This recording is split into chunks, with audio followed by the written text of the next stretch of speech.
So, yeah, as everybody ought to know. Here. Yeah, we are. We made it. Just to be clear, it's been a week. But it's always been a week. Sometimes it's been a week. Sometimes it's been a week. Sometimes I did it's forget just to been ask a you week. right beforehand. I did forget to ask you right beforehand, and it's going to be big enough that it'll be fine. Your thing went well? As well as things can go. As well as could be? Yeah. Okay, that's good. That's good to hear. Okay. However, but speaking of going well, things, maybe they're getting by with me. It seems that up there in the land of America's hat, that they are going a little less well. As you might know, Sweater Mexico. Yeah. So the snow Mexicans, they've got, as you might know, the Mexicans and the snow Mexicans they're aiding us in hosting FIFA. They're catching a game here and there. But how are they aiding us exactly? I would like to know. Is it with the rhetoric? Is it? No, they're just with providing being some in the extra same stadiums. Continent?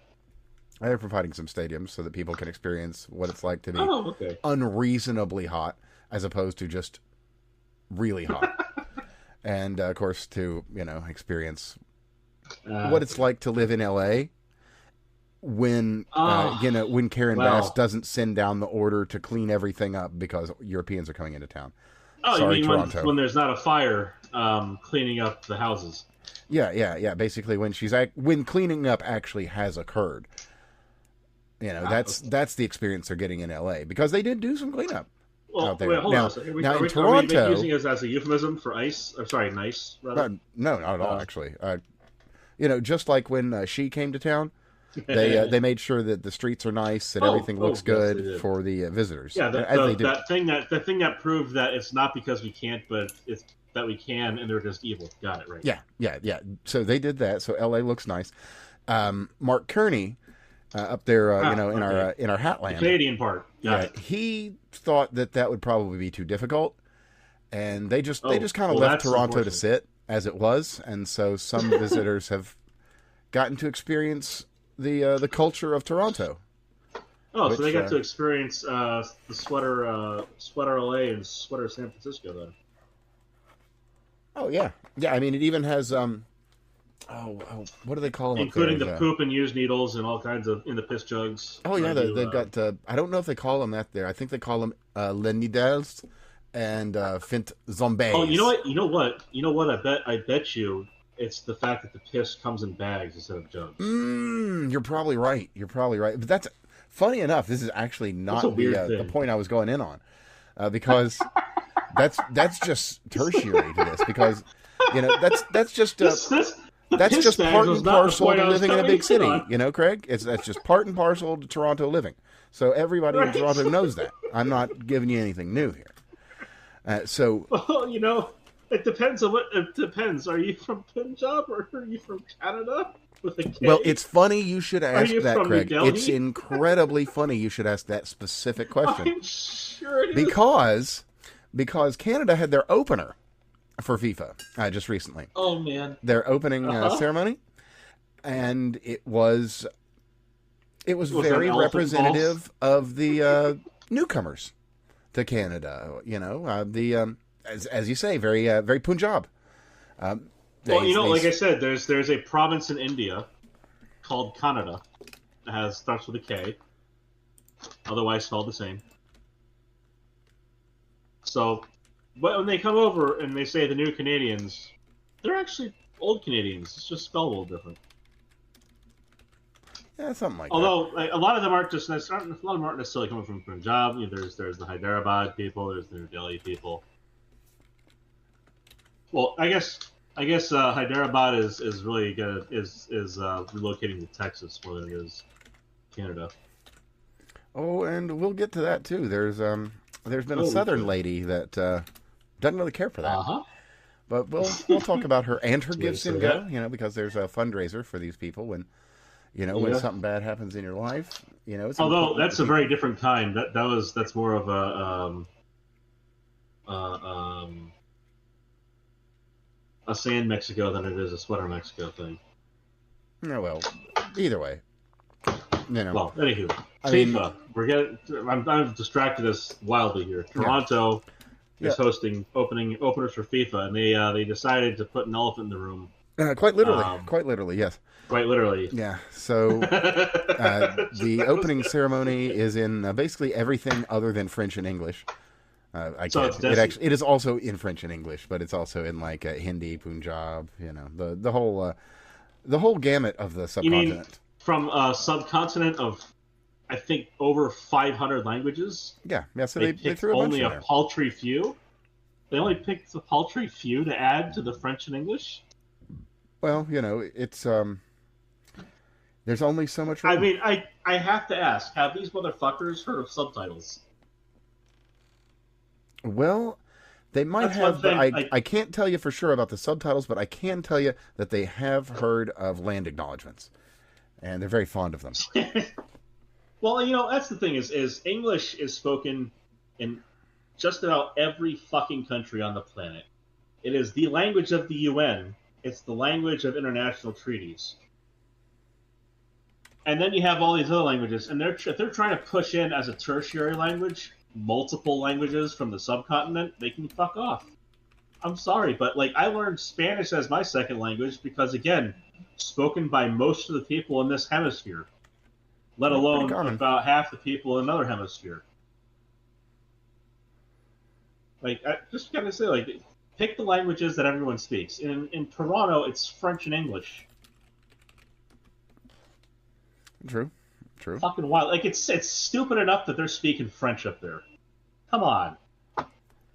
Well, and speaking of the silliness related to FIFA, as it is basically the world's biggest game, and it is, that's the way it is. NASCAR is actually the world's biggest game, but that's okay. I wouldn't call NASCAR a game, although I would call it a motorsport. But I just gotta tell you, as far as scale, in terms of number of people who watch, number of people who give a shit, etc., NASCAR, it surprised me when I learned this fact ages ago. NASCAR, biggest sport in the world. Oh, that's interesting. Well, the point I'm getting to this, nobody fucking talks about it. Anyway, sorry, go ahead. Well, the point I'm getting to this is that FIFA has their own list of sponsors, and because of that, there's many and very well, yeah, we got a couple of Euros that listen. So for you Euros that listen that aren't following this specific aspect of FIFA, many to most, honestly, American stadiums are sponsored by some group or corporation, and whether it be local or international. In this case, I'm specifically. You'll have a name of the stadium associated with it quite frequently, and that'll typically be a company or a person. Mm-hmm.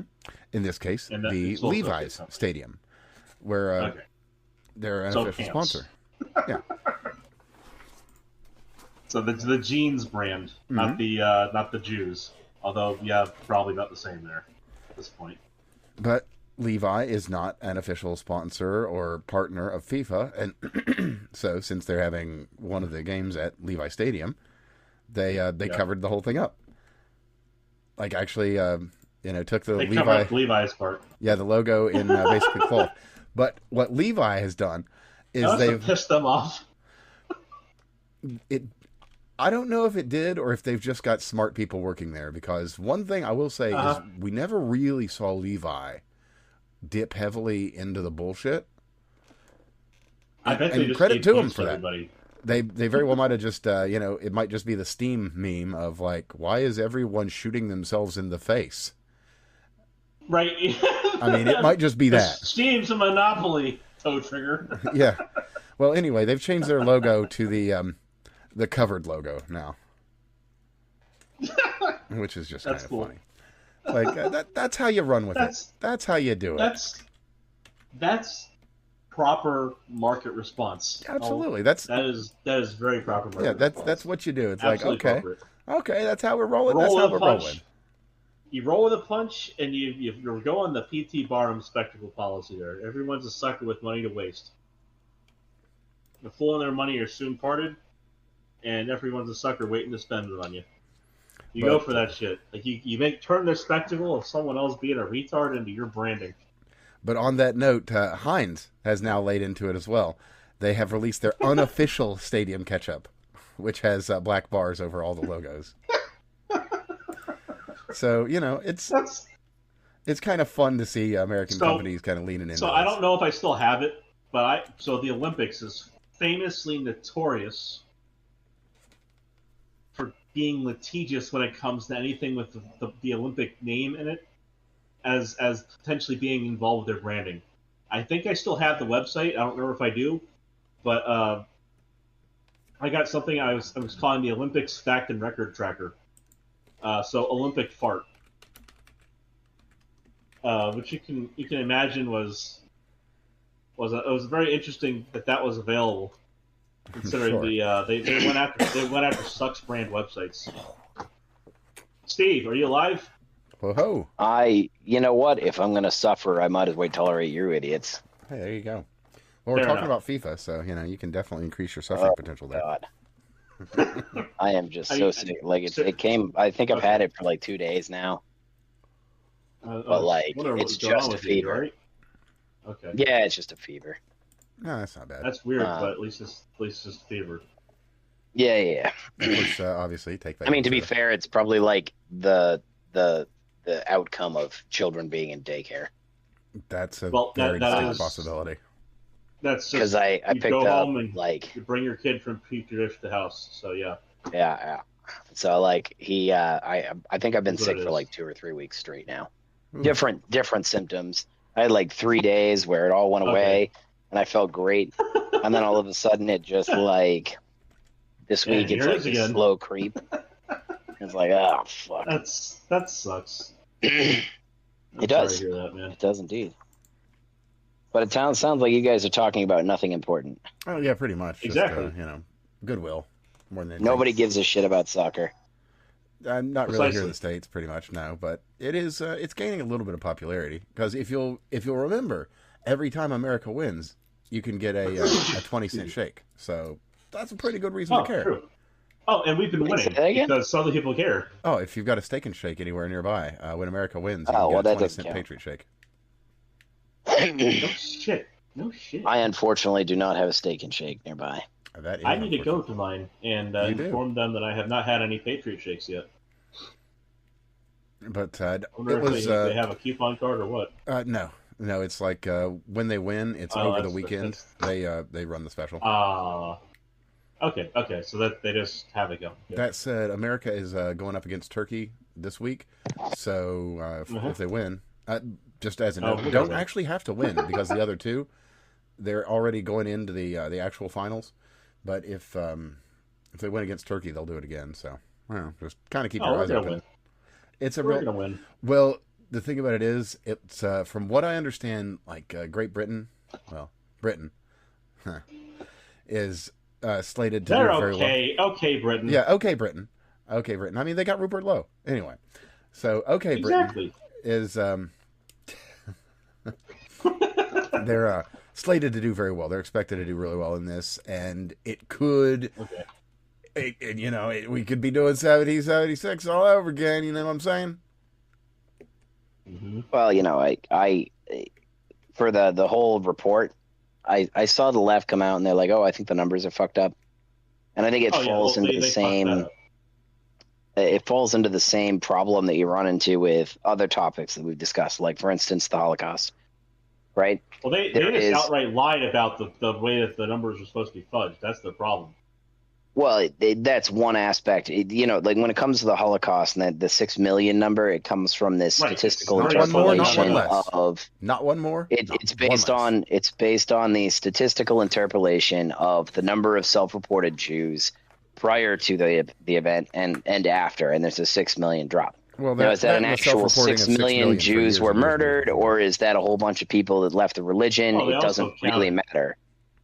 They also decided to count at the place. Well, so that's the thing is they had detailed logbooks, the ones they were able to recover. But again, right, like the Holocaust denier types, right, they're going into the logbooks and saying the logbooks only showed that they executed 600,000 people. And it's like, it's the same thing applies to this British rape scandal there. If you want to turn around and say it's 250,000, that's the big headline number based on probably questionable mathematical approaches. What the hell you were talking about this whole time? But then the real question then becomes how many children are allowed to be raped? Okay. The left is saying that it was only the 20-year estimate where they extrapolated to all cities. It's from 70 years. And that's why they keep tripping it up. is they're that's part of it. The wrong time scale.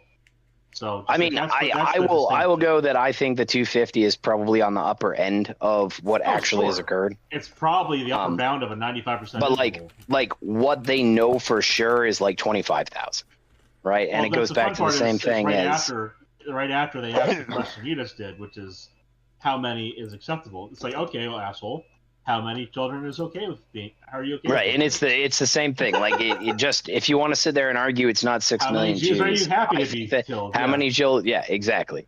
Like, sure, okay, maybe it's not 6 million. Maybe it's 700,000. It doesn't fucking matter. It's still brutal and terrible. And the same thing. Maybe it's not 250,000 children that were raped by gangs. But the better quote that comes out of Piers Morgan was, how he really gets a tikka marsala. How many chicken tikka marsalas are worth? That was fucking funny. How many child rapes per chicken marsala what's your ratio, right? Like, what's the ratio that you find acceptable? That loser, that piece of shit. That guy. But Steve, we need the rapist cannibals for our football team. I'm sure that's not like. I'm sure that's not what he was going for, but yeah, it was a bad choice. Oh my god, he's sitting there afterwards and he's trying to be righteously indignant about the fact that these rapes occurred. It's like, motherfucker, you're the one who was sitting there saying they didn't occur. Fuck you. Yep. You're the one who's saying I like diversity. I like my chicken masala. It's like, goddamn, man, pick a fucking struggle. Yep. And like, I get the argument, but this is what the craziest thing has been for those of us on the right, is that we turn around and we point out, hey, housing costs are going up. And we don't have the rape gang problem in the United States. I'm sure that still exists. Well, actually, human trafficking exists. We just haven't had a report on it yet. I suspect it's not as bad as what you got in. We don't have the same level of enclave. It's right, not like we don't have the same level in that way. No. Right. Well, no, that's not true. It is, but it's to a smaller scale because it's a smaller group. Right. Sure. Right. So like 6 of one, half doesn't have another. Yeah. But either way, it's going to be a lot smaller than what the UK's done. But we run into the exact same fucking immigration arguments where it's like, hey, your housing costs are up, your wages are lower, your public services are blocked, the infrastructure is getting impacted by these people who are not paying an equivalent amount of tax bases. Well, just to put it out flat, just to put it out completely flat, tax base. How much are we paying for translators? Just translators for all these fucking gay ass languages that no one but the invaders speak. Well, it's funny because if you go back to just Asmongold's adult daycare arguments, which follow the exact same line of reasoning, how many fucking millions of dollars are you going to waste on this shit? Well, I mean, that's part of it. But like, what I don't understand is how the left, you can make all of these economic and substantive arguments about the negative impacts of illegal immigration, and they'll still turn around and make the same thing as the Piers Morgan argument. It's like, well, you just hate tacos. And it's like, no, I love tacos. I mean, tacos are great. I just don't think that I need to import, the third world to have a taco. Well, the cool thing about tacos... My choice was to send all those fuck sticks back, and all I have is Taco Bell. I'm okay with that. Well, here's the thing, Steve. With tacos, if you like hard shell tacos, then you don't need the Mexicans. You just need the Jews who took the regular shell tacos and turned them into the hard shell tacos. We already have Jews here, so you don't need the Mexicans anymore. I know, but that is it's a really weird. I do not understand why the left goofy thing, and it's such a weird thing that they've chosen to deflect from substantive arguments to this weird animalistic hatred tribalism bent that has nothing to do with any of those things, and it always centers around food and sex. Like, all of their insults are around how you just must not like interesting food and you must not want sex. It's like, no, motherfucker. My people right? conquered the fucking planet and enslaved millions of people so that we could have some peppercorns. And my people are the ones who hold up. And then freed them all. And then gave it back. And then freed them all, yeah. Well, I do love the colonialism bit because they come out and they're always sitting there and they're like they pillage the stuff, and if you go look it up, it's like what was the principal product that came out of You know what colonialism like Africa did? or Colonialism is the end of apocalypto everywhere in the world. Is some asshole that was going to get sacrificed to some pagan ass god, and he sees the fucking the Christians there, and it's like home and now coming down through their fucking Bluetooth speakers as they're coming. You know, all of the wealth that we quote unquote extracted was in agricultural products. They could still export all those agricultural products to the West. They just fucked it up. Like they have the good growing locations, and in fact they do that with palm oil is a good example.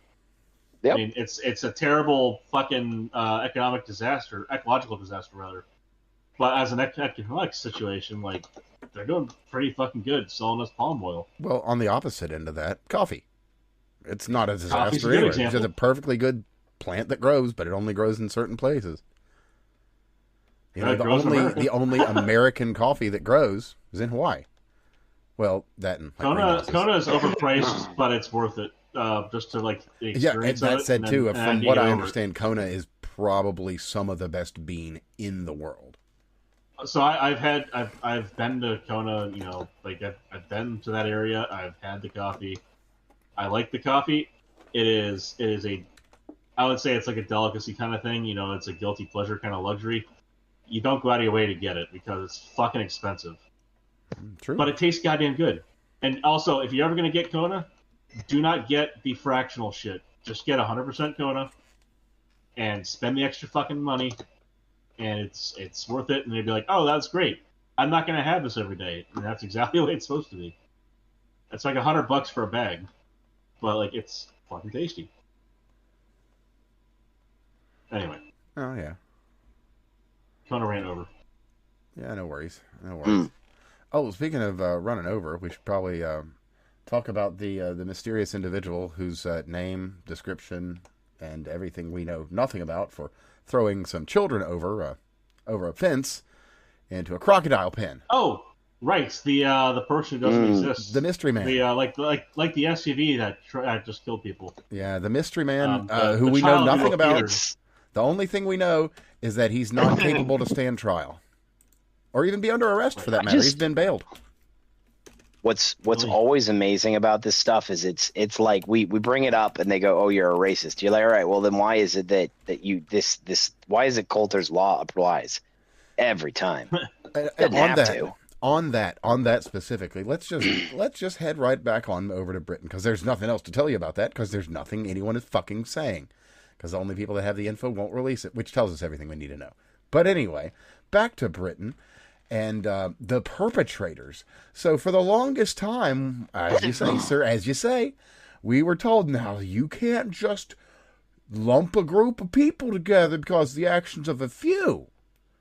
Well, I mean, I can. You can, yeah. And there's people who say that's wrong or right or whatever. People say but you in this can't, case, and I say that's they what would be engineers full of are fucking made shit. for.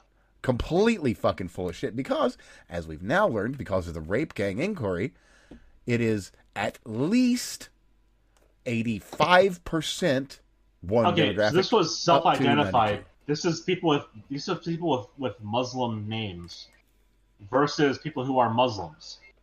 It's 87% of people who had Muslim names. It's like 90-something% of people who are Muslims. It's like over 95, whatever the fuck it was. Like 90, 96, 97, whatever it was. Mm-hmm.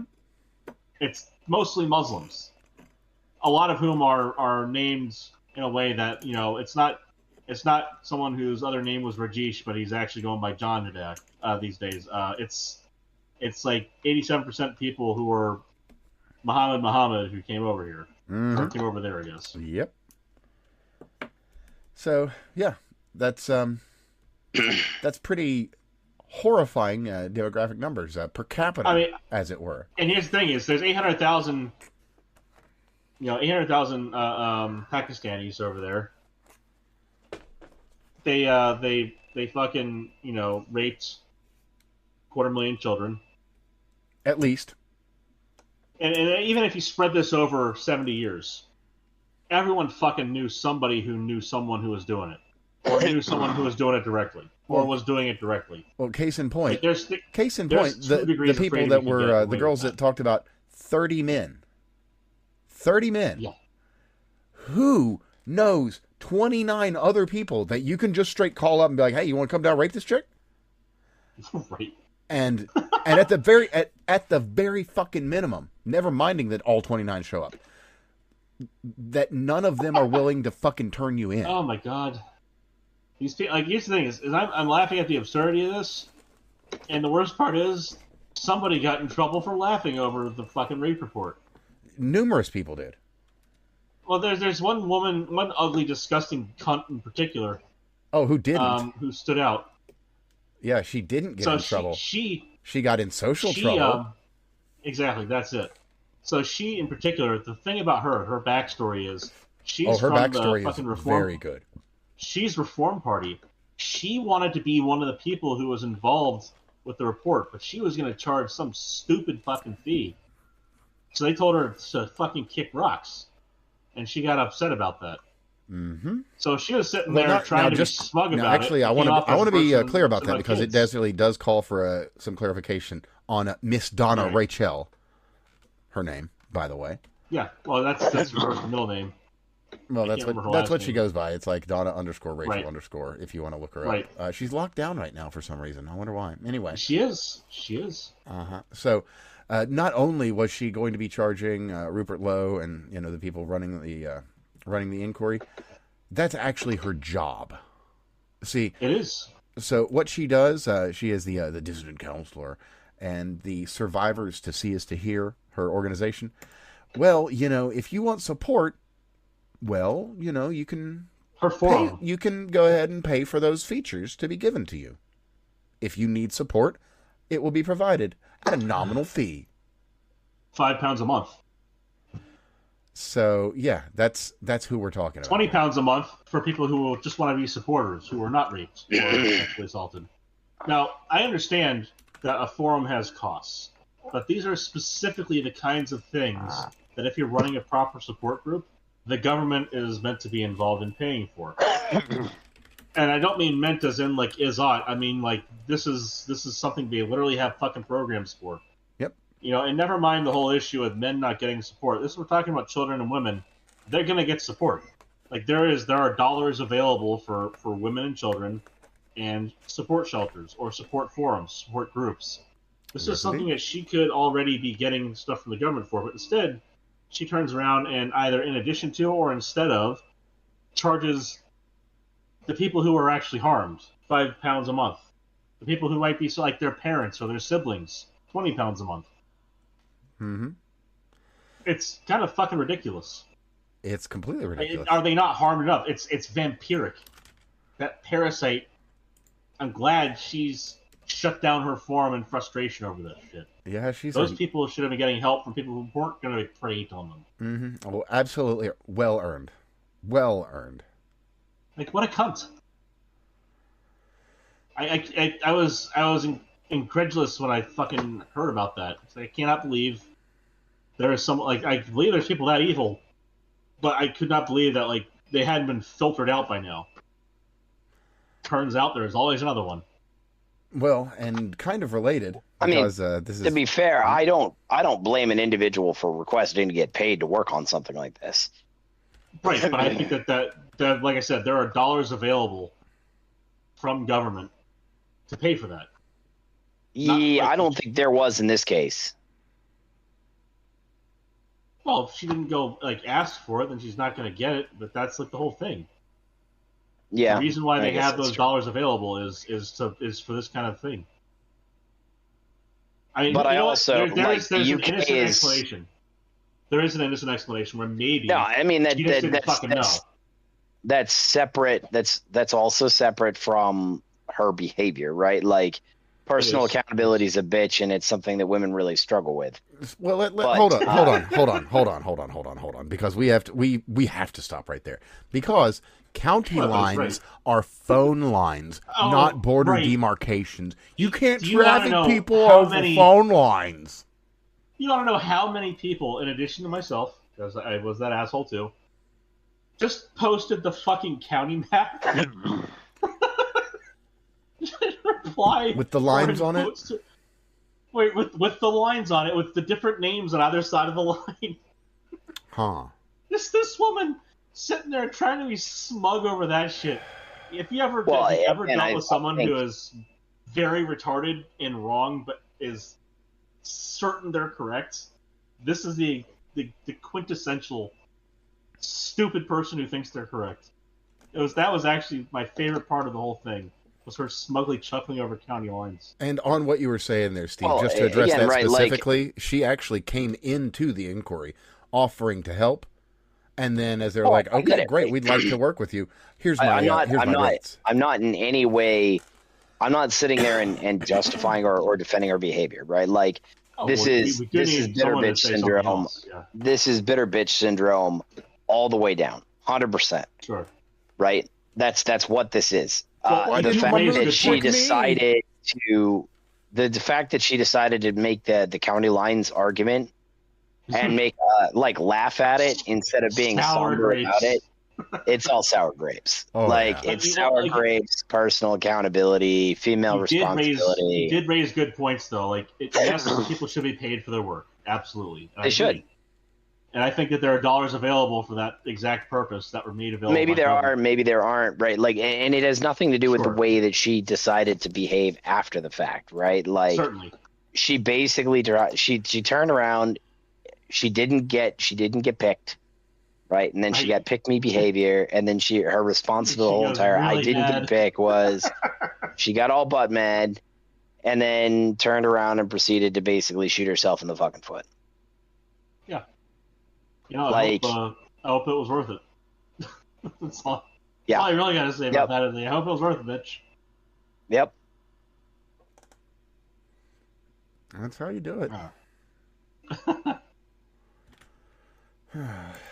It's well, you know what? Since we're talking about Britain and all of this stuff and protecting the kids, they've got the social media bans for the kids, of course. So. The solution to them getting raped is to take him off the internet. No. They want so people to actually. No, they're actually looking for people's input on this. They want to know what people think, so they put out a survey. And of course, I'll just read the survey off to you here.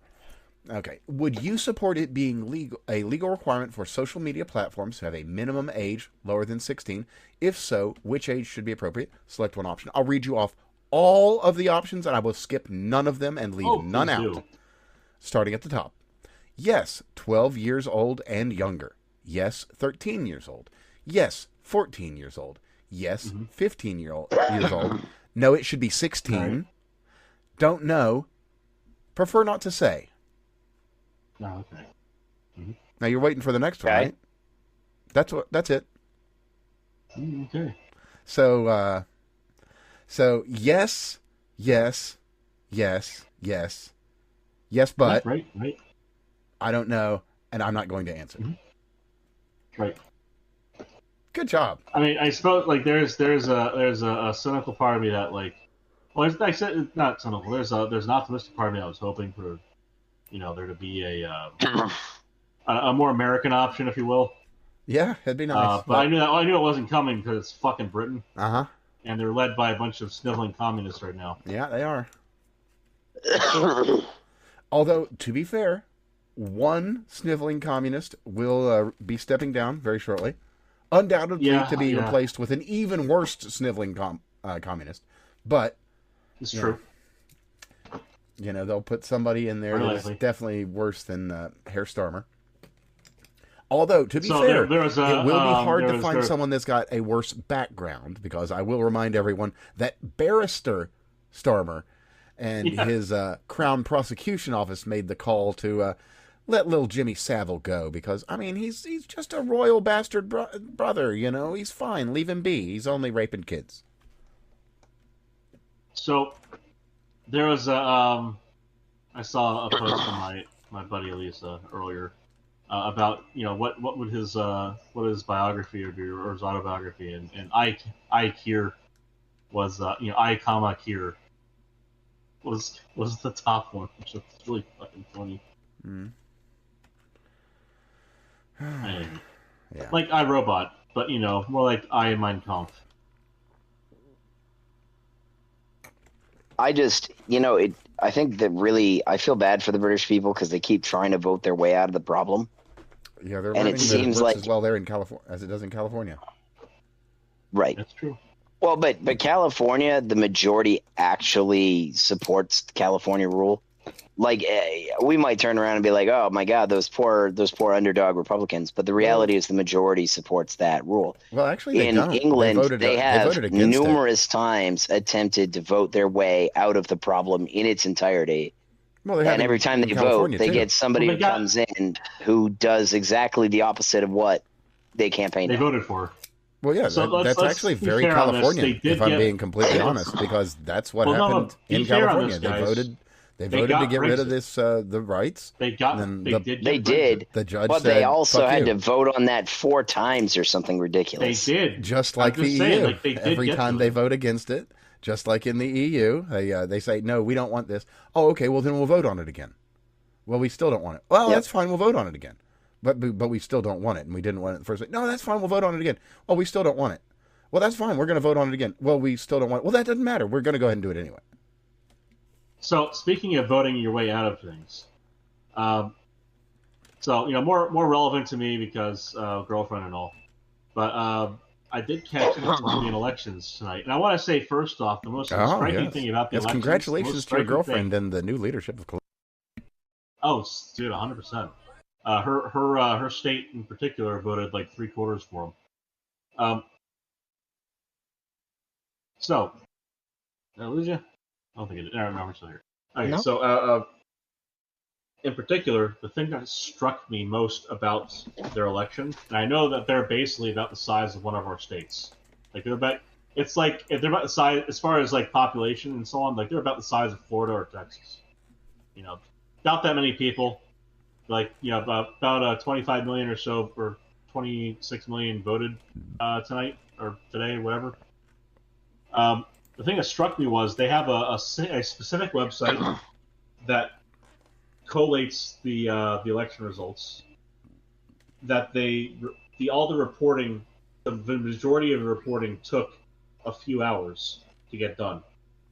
Hold on, they were able to count their votes within a few hours? In a country that's the size of an American state? I wonder why an American state can't do that. That's weird. They rivaled the speed with which Florida gets that shit done. Wow, that's actually impressive. Which my relatively left-leaning friend, in Atlanta now, the child psychiatrist, he praises Florida on our ability to get shit done as far as voting. And of course, you can immediately go back and see where it came from, the 2000 election, because that was a farce. But ever since, and every year since, it has been done same night, like within hours. Colombia got it done probably about as fast as Florida gets shit done, which is just like, it wasn't shocking, it was impressive. And ultimately, whether or not there is or is not fraud is irrelevant to the question. Whether or not people believe the elections have integrity is the question. Yeah, sitting there and losing one thing. It'd be one thing if you had people losing an election, but it was done and over with. When you turn around and say, "Oh yeah, it's not going to be done and over with until we finish counting, and we're not going to stop counting until somebody wins," like that's basically the follow-on sentence. Exactly. Like, but here's the thing: so they had 66 updates total, and like the last one was 11:15 as far as the timing on it, but like it had 66 total updates. Within like, let's say within like 20 updates, they had over 95% of votes in. And that was, every 10, 15 minutes they would have another one. Yep. Like it was fast, and it was clean, and it was clear. They have a little map that shows each department, so their version of states. You can click on them and get detailed information. So I can go and find hers and click on it. And it says, 75% for Abelardo de la Espriella. And that's the guy who won. That's the Trump pick, if you will. The guy has a very strong resemblance to Bukele, just in his picture. It's really funny because between the two, you can tell what the fuck's going on. Hold on, let me grab a screen cap for you, just so you can see, like, specifically the distinction between these guys. Yeah. So here's the screen cap, and you can see one of them looks like a military man. The other one looks like a shitty college professor. And so the other one is actually a senator. He's a fucking Marxist. You Castro. don't say. Oh, like you said, no relation, right? I'm biased on this one. No relation? I am biased on this one. Yeah, right. I am biased on this one. I don't like the fucking Marxist. So I'm going to say he's a piece of shit because he's a Marxist. But the other guy, I mean, I know less about him, but I know that he aligns strongly with Trump. And you gotta say, I like the cut of his gym in the picture. He looks basically like Bukele. And we saw how well you can actually just lock people up, turned out, for Bukele. El Salvador has basically no more murder, because it turns out you can just lock the fucking murderers up. Yeah. Well, and if you leave them in prison, they don't murder there's a anymore. fix everything switch. Go figure. It's crazy. I think one of the most interesting things is how much I've transferred my opinion on this. I'm a big fan of the idea of the state fucks up and therefore you should have every opportunity to succeed. Oh, but that doesn't necessarily mean that you should be able to mire up the process, especially when it's clear. Yeah, I think that the thing that we can agree on is that if the state fucked up, you can always appeal. But especially if there's clear and present evidence on the matter, yeah, you can appeal from jail. Like I'll even go with and there's other aspects too, which is like, why are we sending people to prison? If you're going to jail for more than 5 years, maybe we should just get you out of the country, one way or the other. Well, I think that the whole idea of a prison colony was the reason Britain dealt with that. With Australia. Yep. That was their solution, was we have a whole empire, we can put people who are bad here over there. And I think that we can probably get around that too. I like the idea, as far as El Salvador goes, that is an easy cash cow for them. Because I think as long as they're keeping it all on the level and it's a reasonable price, I don't think Americans are going to have any issue with sending our guys to a prison where they can actually do some sort of thing like this. If they can't survive in the real world, they need the structure, and you can give them the structure, but they can actually do something productive. If you're going to be a murderer and you're going to have to live the rest of your life as a murderer, and it's okay, yeah, but you can stamp out license plates. We have enough of that here already. Yep. Maybe instead they could go down there and do things like prepare concrete or something. Yep. Give them some kind of job, but where they're still inside the hall monitored jungle gym. And I would even go with they should be working to pay off the people that they were the injured parties of their crimes. Oh, I think that's fair too. I think a good example here.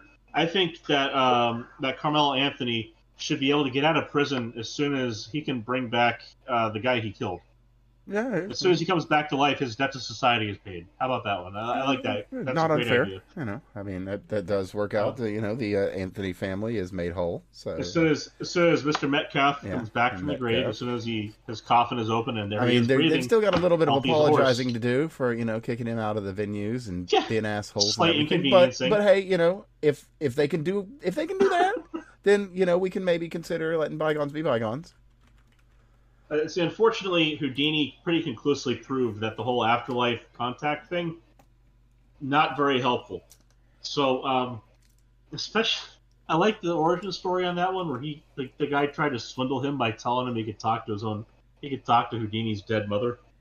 He's just like, yeah, that shit's not gonna fly. I'm gonna end this for the whole country. That said, he did leave, since we're talking about it, he did leave a key phrase with his wife that it is said she received at some time. It is said, but just interesting stuff. I think if I was Houdini's wife, were that to be my little legacy to hold on to, that there's a passphrase. I think that would be one of those deathbed let's see how much we can fuck with people things. Because like, I'll be around to see it, but I want to cause some mayhem. And this is a funny moment to do it. By the way, I heard the catchphrase, see ya. Yeah, maybe. Like, children, come close. I have a secret to tell you. His safe word was Houdini. Speaking of children and for the kids, aside from the fact that there's every single bill in the world that is awful, and it's for the kids, there's something else for the kids, and that's going to be the Narnia Chronicles. By the way, excellent children's series. Great books, highly recommended. There's going to be some movies. Right, there's already been movies, so I don't know why they're making more. Well, because nothing's ever good enough. Just like the Odyssey wasn't good enough. Yeah, so it's funny. I had an opportunity to talk to a brother of mine about exactly that movie, and how he wasn't going to see it. He was asked, and he said, "Why would I see that?" And I said to him, you know what I would say, right, is why would I not just go watch the Brad Pitt one and get a good movie and be entertained? Apparently he was told, why don't you just go watch it and be entertained? And it's like, well, that's stupid because it wouldn't be entertaining. Yeah, it's like duh. Like, if I just don't understand why they keep... I don't understand why Hollywood has not gotten to the point where they're like, no, we actually do want money. Well, some studios they still have all those loans. Well, A24 is basically starting to do that, but that's another thing. But anyway, they haven't had to pay those ESG loans off just yet. But that's gonna eventually close. Well, actually, no, they've had that merger recently, right? Oh yeah, no, they don't have to worry about paying shit off. They can basically just start over. They can merge and demerge and then discharge the debt in one company. And pretty much, which is retarded, but it is like that's the reason why some of the research I was working on in grad school ended, was because the company went through a merger demerger cycle to save its fucking capital assets, and discharge debts onto the company they parasitized. Well, yeah. Okay. So, anywho, so the Brad Pitt version much better in my opinion. Well, I didn't have to see the other one. Well, it very well might be translation by a shit version of it.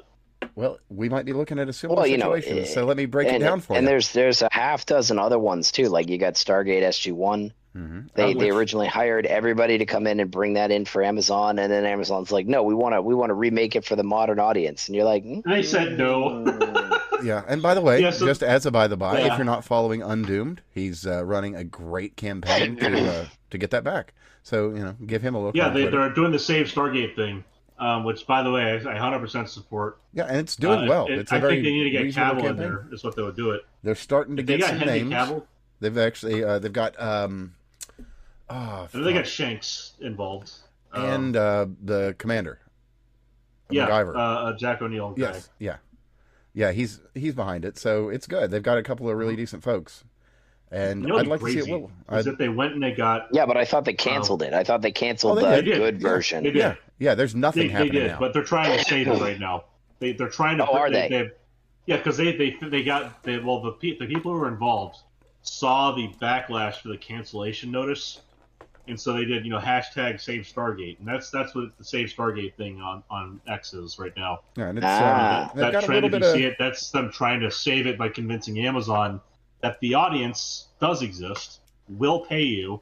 There's multiple generations of Americans and people from the rest of the fucking planet, but the big cash cow, the American fans, are all there, waiting for a continuation that is not Stargate Universe. To be fair, I wouldn't mind a continuation of Stargate Universe, but they would need to return to. You know what I mean? Like not fucking season 1 SGU.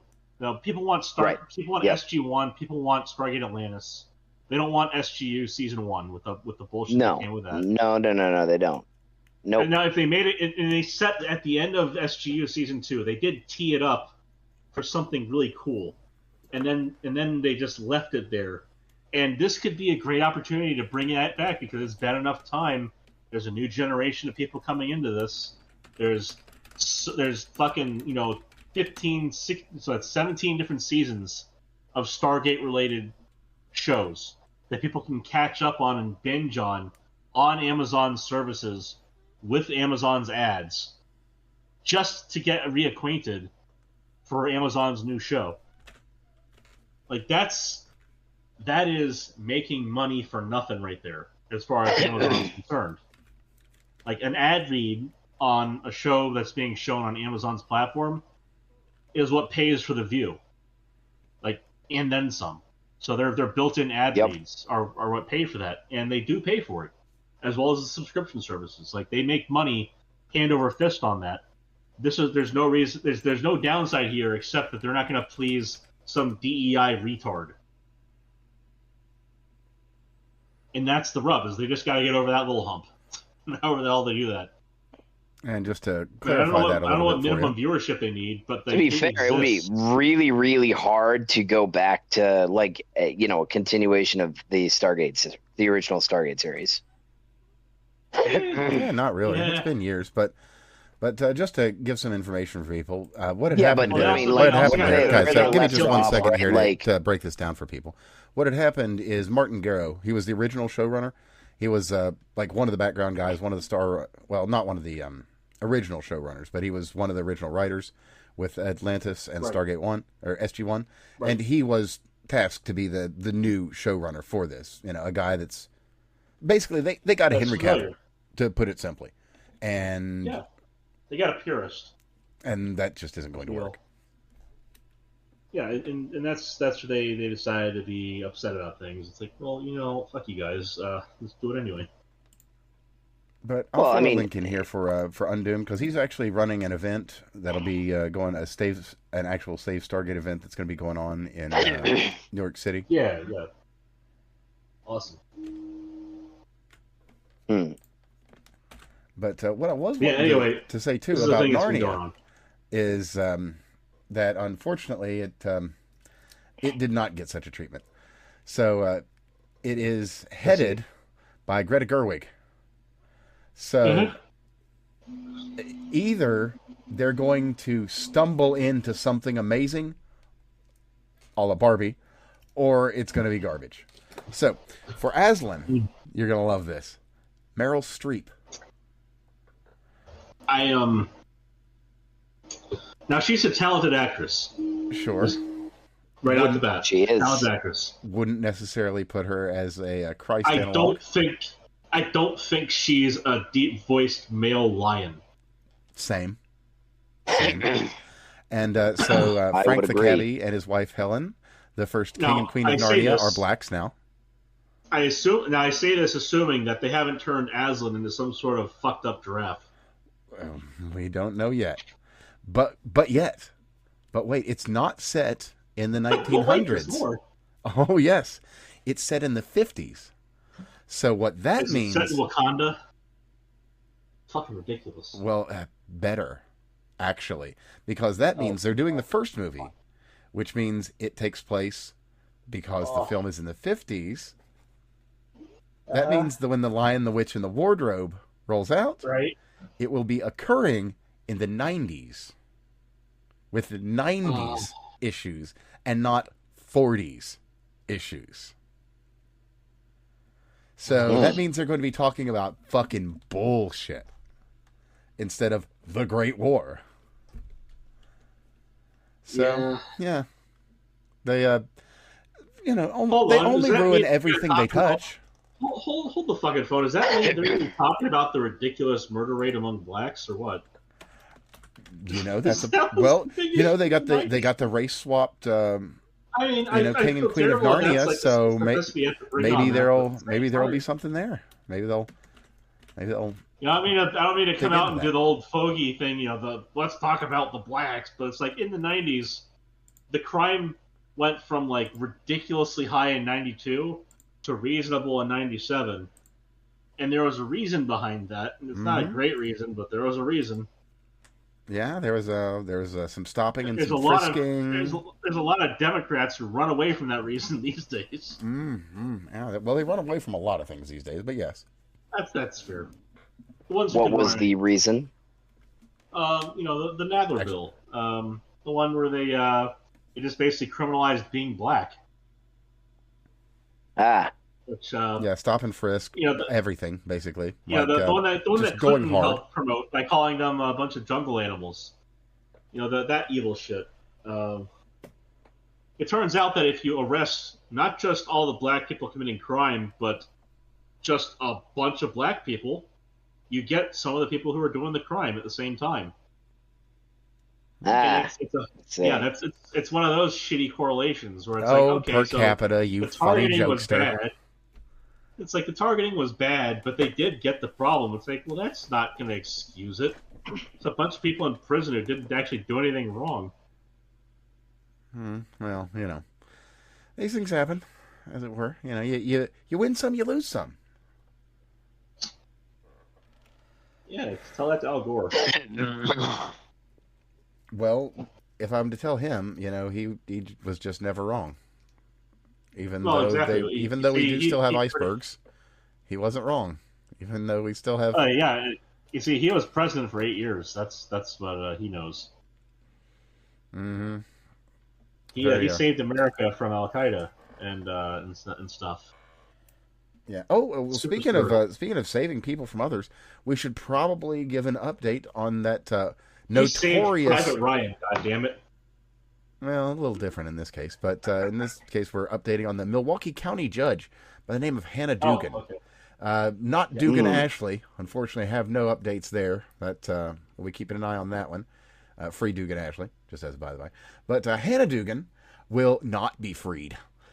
She was indeed found fully guilty of obstruction after walking the guy out through her office and not letting the ICE agents in. So that dumbass judge. So you're the defendant, Hannah Dugan, moves for reconsideration of the order denying her motion for judgment of acquittal and or a new trial. Now, well, long and short, not only is she staying in jail, she lost the ability to be a judge. Oh yeah, and she lost her appeal. Come with the territory, but it didn't, and it was separate. So she's no longer a judge. I assume she's going to be disbarred, which would be good. Unless it's already happened, which, in fact, great, that would be perfect. Yeah. Well, to be fair, she's not going to be doing a lot of practicing from jail, but either way. Yeah, she's off the judge panel. Not as a matter of process, but just off the judge panel. She's going to jail, and fuck her, she stay there. She should be joined by. I thought that she managed to delay her stuff. That's all. Just a delay. It's all been. Everything's done now. She's really all of her current round of appeals. Obviously, she'll be putting in appeals forever because sure she knows how. That's her right. And that is her right. But her initial everything from here on is she's going to be in jail and have to figure it all out from there. Good. Really? Because I thought that she had another round of appeals that she was going through. Those just ended in the past few days. Really? Yeah. So the next round will begin, obviously. But she's in jail. She's staying in jail. And that's not going to change until she can actually win a case. Beautiful. Well, actually, what's the jail term? Because it'll end when... that's a good question. I'll bet you I can find out. Let me do a quick look here. Sentence. How long is she going to be trying to do appeals? Okay. Sentencing hasn't occurred. It will be on July 8th, so we're actually about 3 weeks out from sentencing. Yeah, I told you guys it wasn't done yet. Well, no, the case is all okay. So the conviction was upheld, basically, and everything's through now. We get to see what happens, and then I guess I shouldn't say the appeal, because the appeal will come after the sentencing, and she's been put into jail and what have you. Yeah, so she tried to put in the stay order, the please let me just get away with this order. Yeah, so my mistake on that. It wasn't an appeal. It was it was a stay. Yeah, so the perfunctory "can I please get out of this anyway" order, where they say no. Yeah, so they had. You are correct. They had paused sentencing to allow that to go through, and just the past few days, it. Yeah, the 18th. I can't imagine it took them much longer, to deliberate on that. They probably just automatically denied that shit. They did not. It took about 2 weeks because the initial delay was right about the beginning of the month, and then the 18th is when everything is clear to finally go forward. So, now, in terms of the movement of the justice system, That's pretty quick, but in overall terms. Well, that as like as a perfunctory kind of thing. That stuff's usually like same day turnaround. The fucking hell no kind of variety. Well, you've got to figure that That's a judge that's has. like putting in. So just to to clarify, like as far as the process and how absurd it is, that's like trying to ask for a summary judgment to dismiss the case right after the case is over. So, like that stuff's pretty obviously not going to happen. So, usually that kind of shit's a same day turnaround not happening. Sorry, Charlie.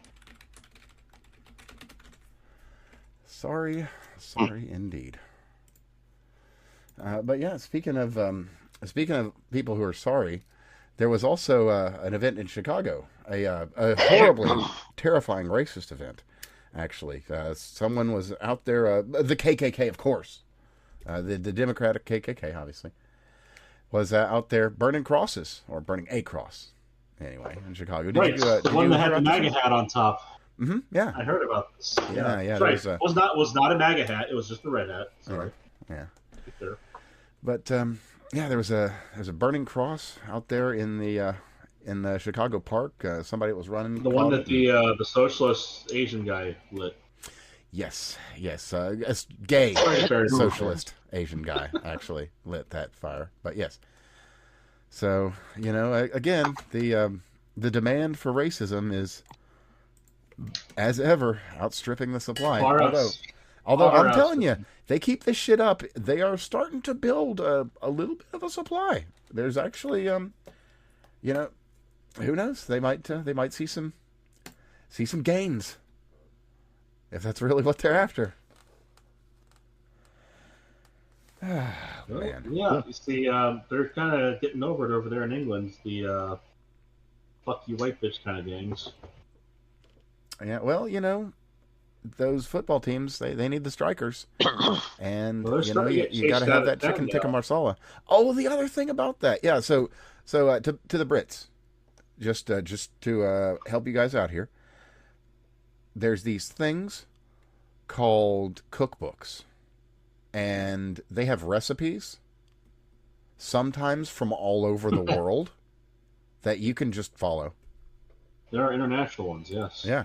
You can actually just make the food yourself. Ignore everyone from California. All the Brits can only make white guy tacos. Beef and cheese. What? No, where's the mayo? Oh, yes, mayo. Thank you. Yes, now that's a white guy taco. Oh, my God. Oh, man. So, and what's even funnier is they had no idea why people were like, what the fuck's wrong with you people?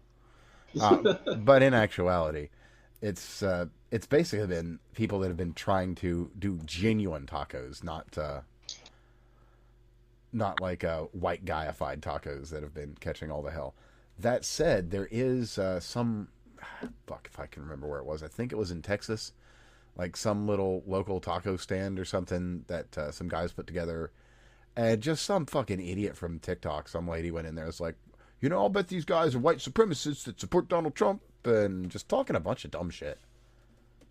And it backfired, Everybody let everybody else know that this was going on. So they're like, oh, well, then we better check him out because they're probably pretty good if these people hate them. Which is, genuinely the real life version pretty good of that benchmark, skit where the guy in the back was an Italian.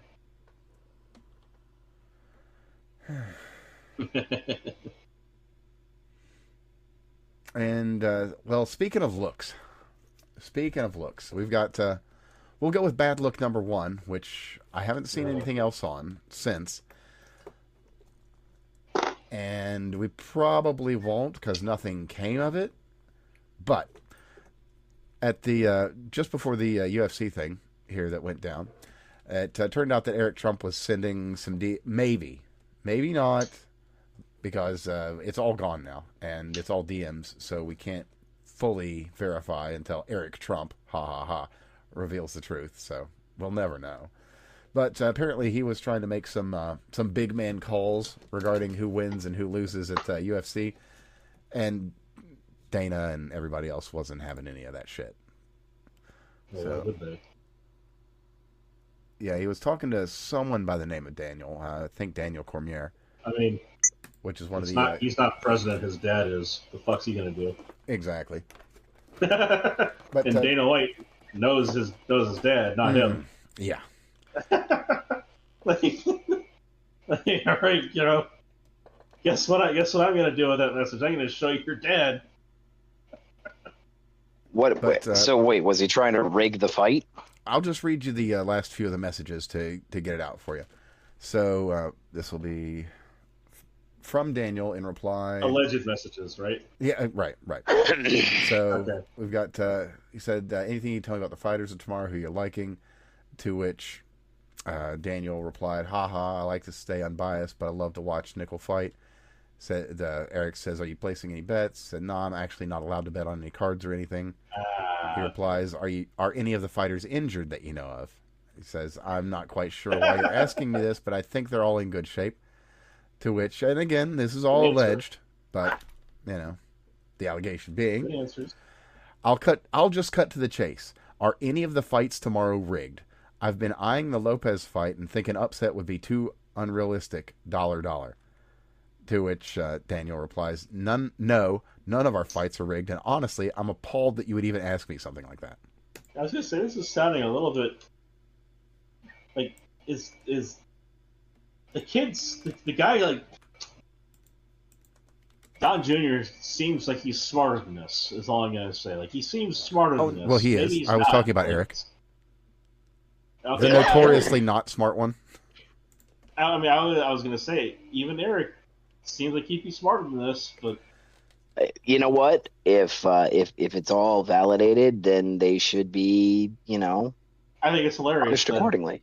Yeah, now that said, there's not really anything there. It's just kind of Eric being I'll an offer one of my bigger problems with Trump and his presidency is that they have decided to wade directly into conflict of interest categories that I understand it's all above board and all legal, but it's like, why?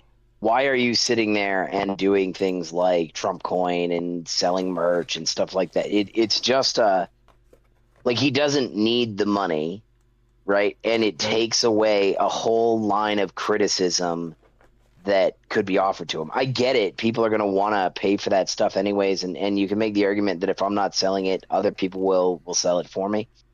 And so I might as well get my cut. Like I've seen that argument. I understand that argument from, selling weed and shit like that. That's a thing that you end up seeing, is that there's, there's people that you'll know that'll be like, all right, well, I know this person shouldn't be buying, but if I don't sell it to them, they're going to go get it somewhere else. And it doesn't fucking matter how moral you are. Right. Like, I can get those arguments, but it's still one of those things where why are you inviting this upon yourself? I'm not saying that Trump and his family need to be beyond reproach, but like, it is to say, really? You're not wrong, but it's still incredibly gauche.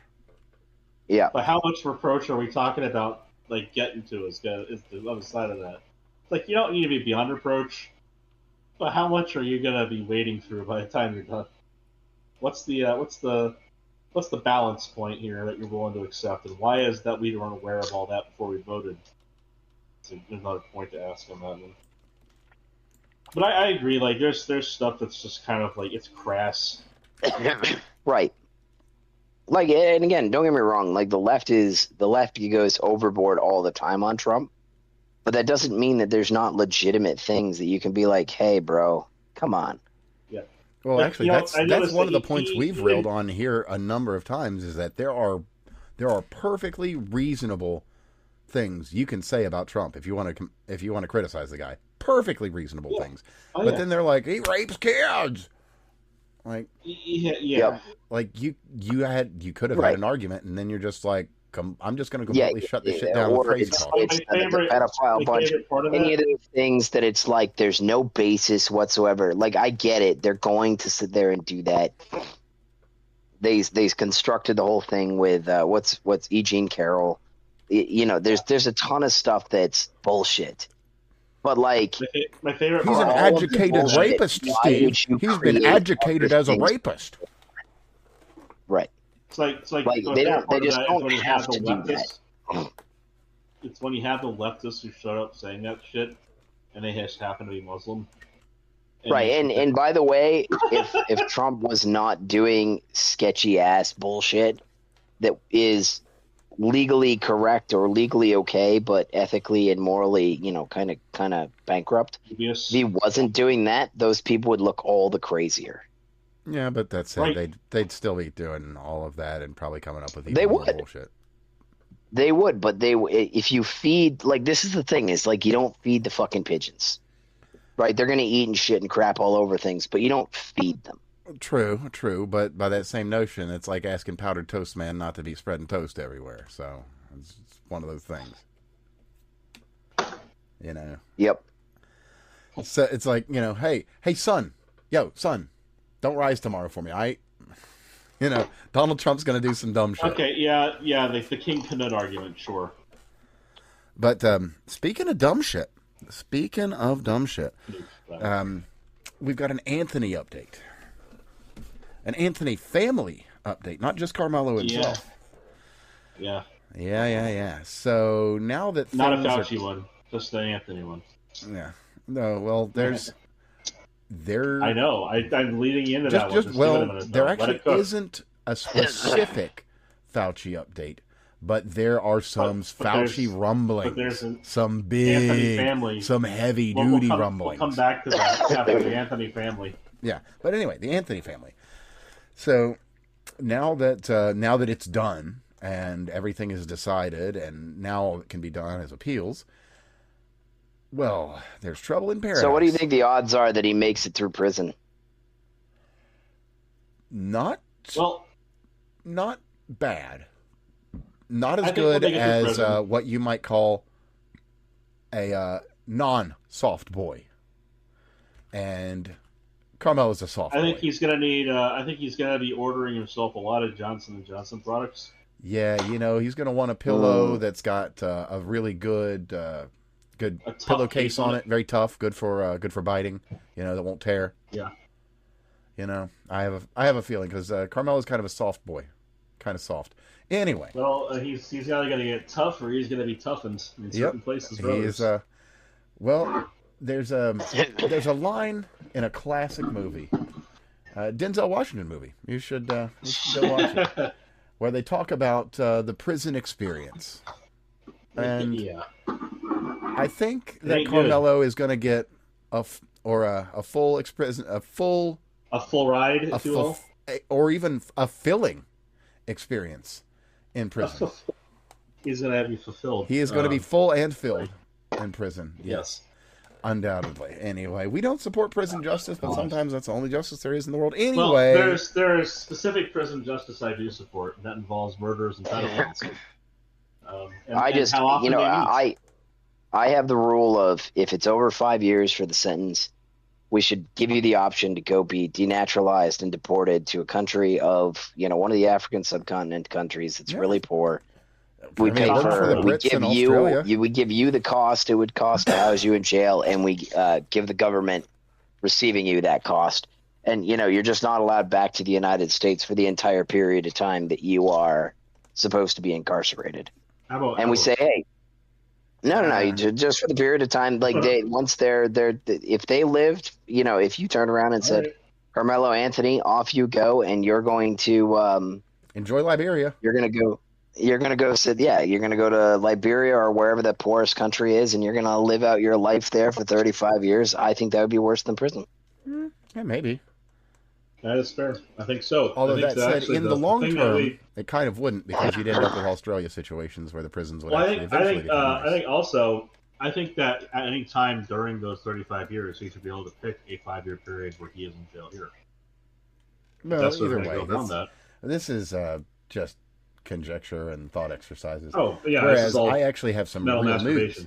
That being the Anthony family. So now that the dust has settled, as it were. Trouble in paradise. Exactly. There's a lot of trouble in the Anthony camp.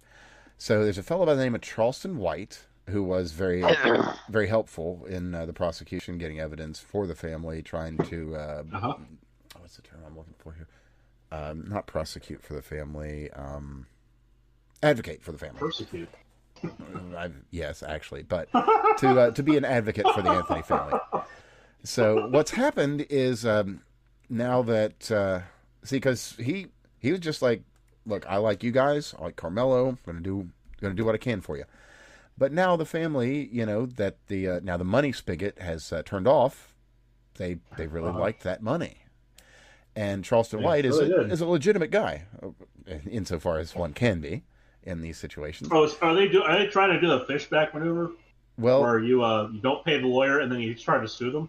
No, they didn't. They did make their payments. It's just they want more money. So what's happened is they've got in with BLM, and that I'm actually surprised it took this long. Kind of, yeah. But what's happened is Charleston, he's like, all right, look, you guys are just fucking grifters then, basically.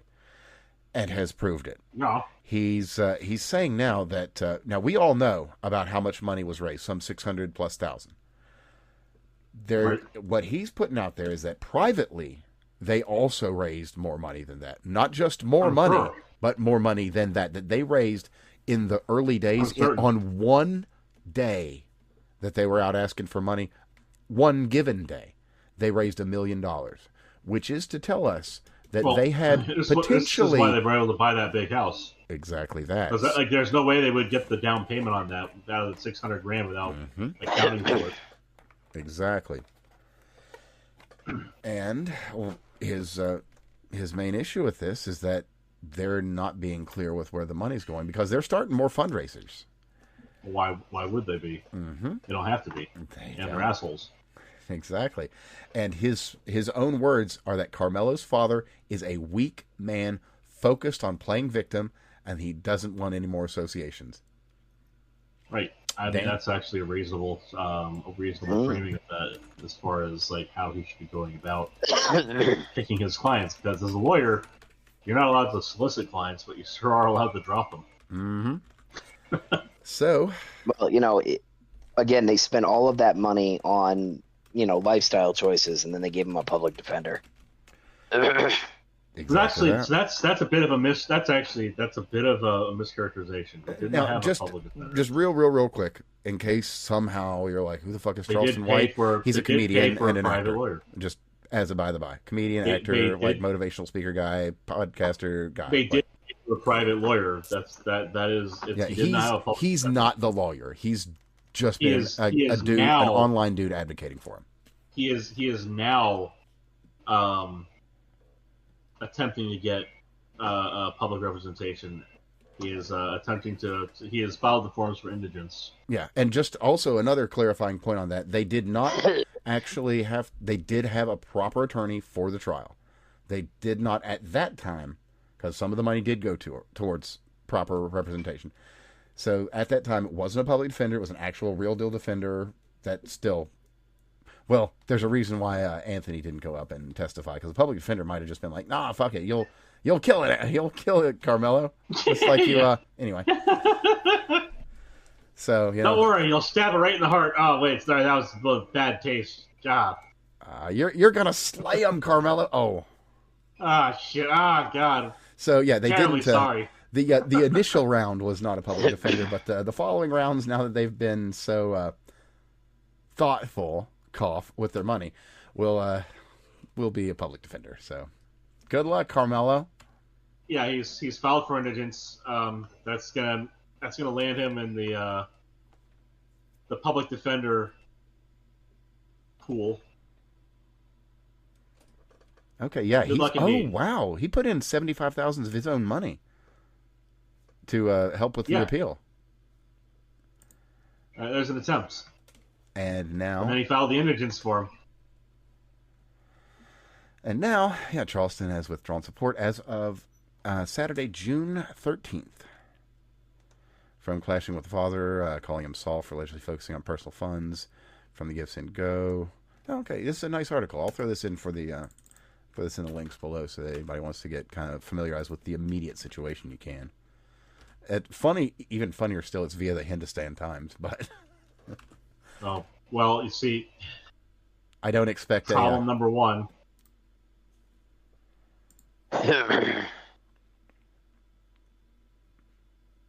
Well, anyway, I don't necessarily expect a lot of American rags to give that quite what it's due. Justice. Yeah. I definitely don't expect that. Although, I mean, later days we've had a couple of surprises here and there, one or two. Well, like I said before, justice for Mr. Metcalf is living. Yeah, and unfortunately, I don't think that they've got unless they've got their voodoo shit sorted Lazarus out. Pit I don't think you're gonna get that. Or an unkill ray or anything. I don't. How about a destabber? Yeah, like an inverse knife. Oh, you know what? It's funny you should mention inverse knives. You know what? You guys just got to remember he didn't do nothing. That's what he says. That's what he his a good said. boy. He a future engineer.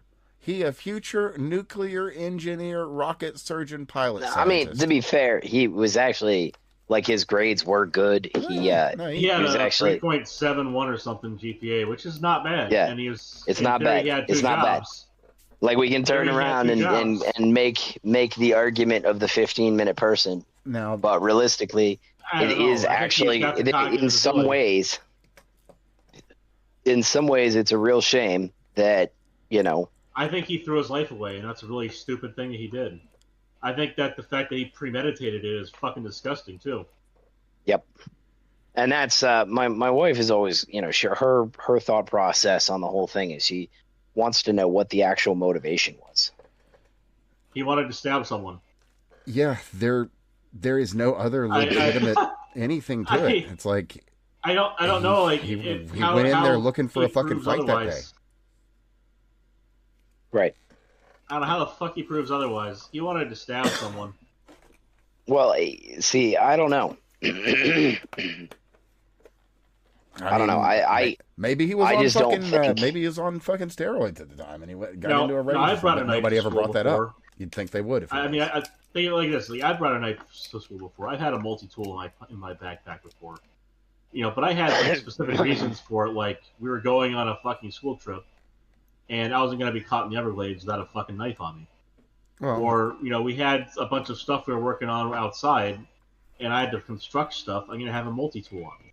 Or case in point, 10 years ago. Not now. Well, 10. Well, actually, no, not 10. So like 12, 13 years ago, shit was weird. It was really weird everywhere, and there were a lot of school shootings. So I will neither confirm nor deny that I carried a Glock 21 in my backpack to school every day. I won't confirm that I did that because, that wouldn't be allowed. I may have, but again, I wouldn't confirm You almost mean person. Yeah. Poor character. Yeah, I mean, I could potentially be a person of bad character that, just didn't want to be a statistic. And I will say though that I have always got a gun within 5 feet of me, always, if not directly on my person, no matter where I am now, and that I just there's a reason for not going. I've had to fucking use it twice anyway.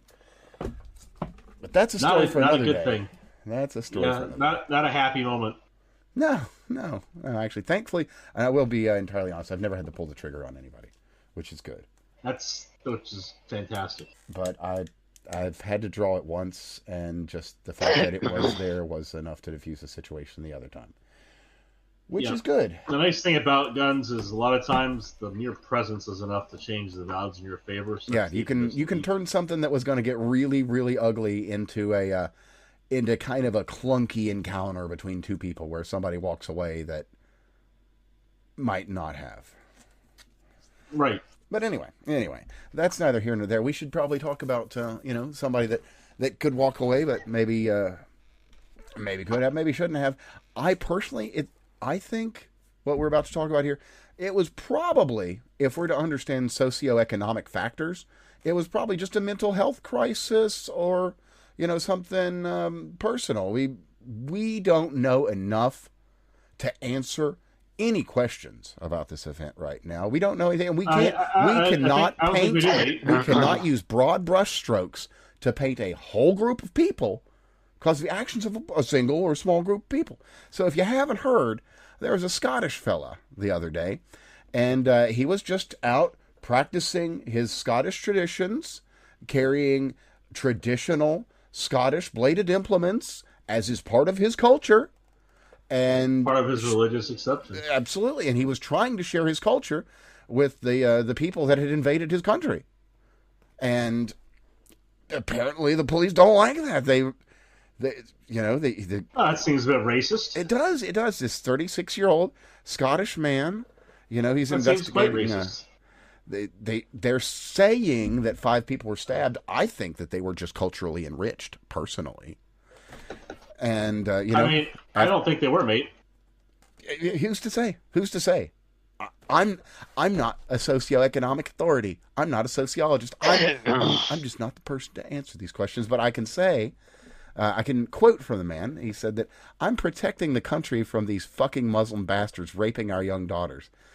Well, that's an interesting statement. It seems it would seem that the Western man has begun to hate.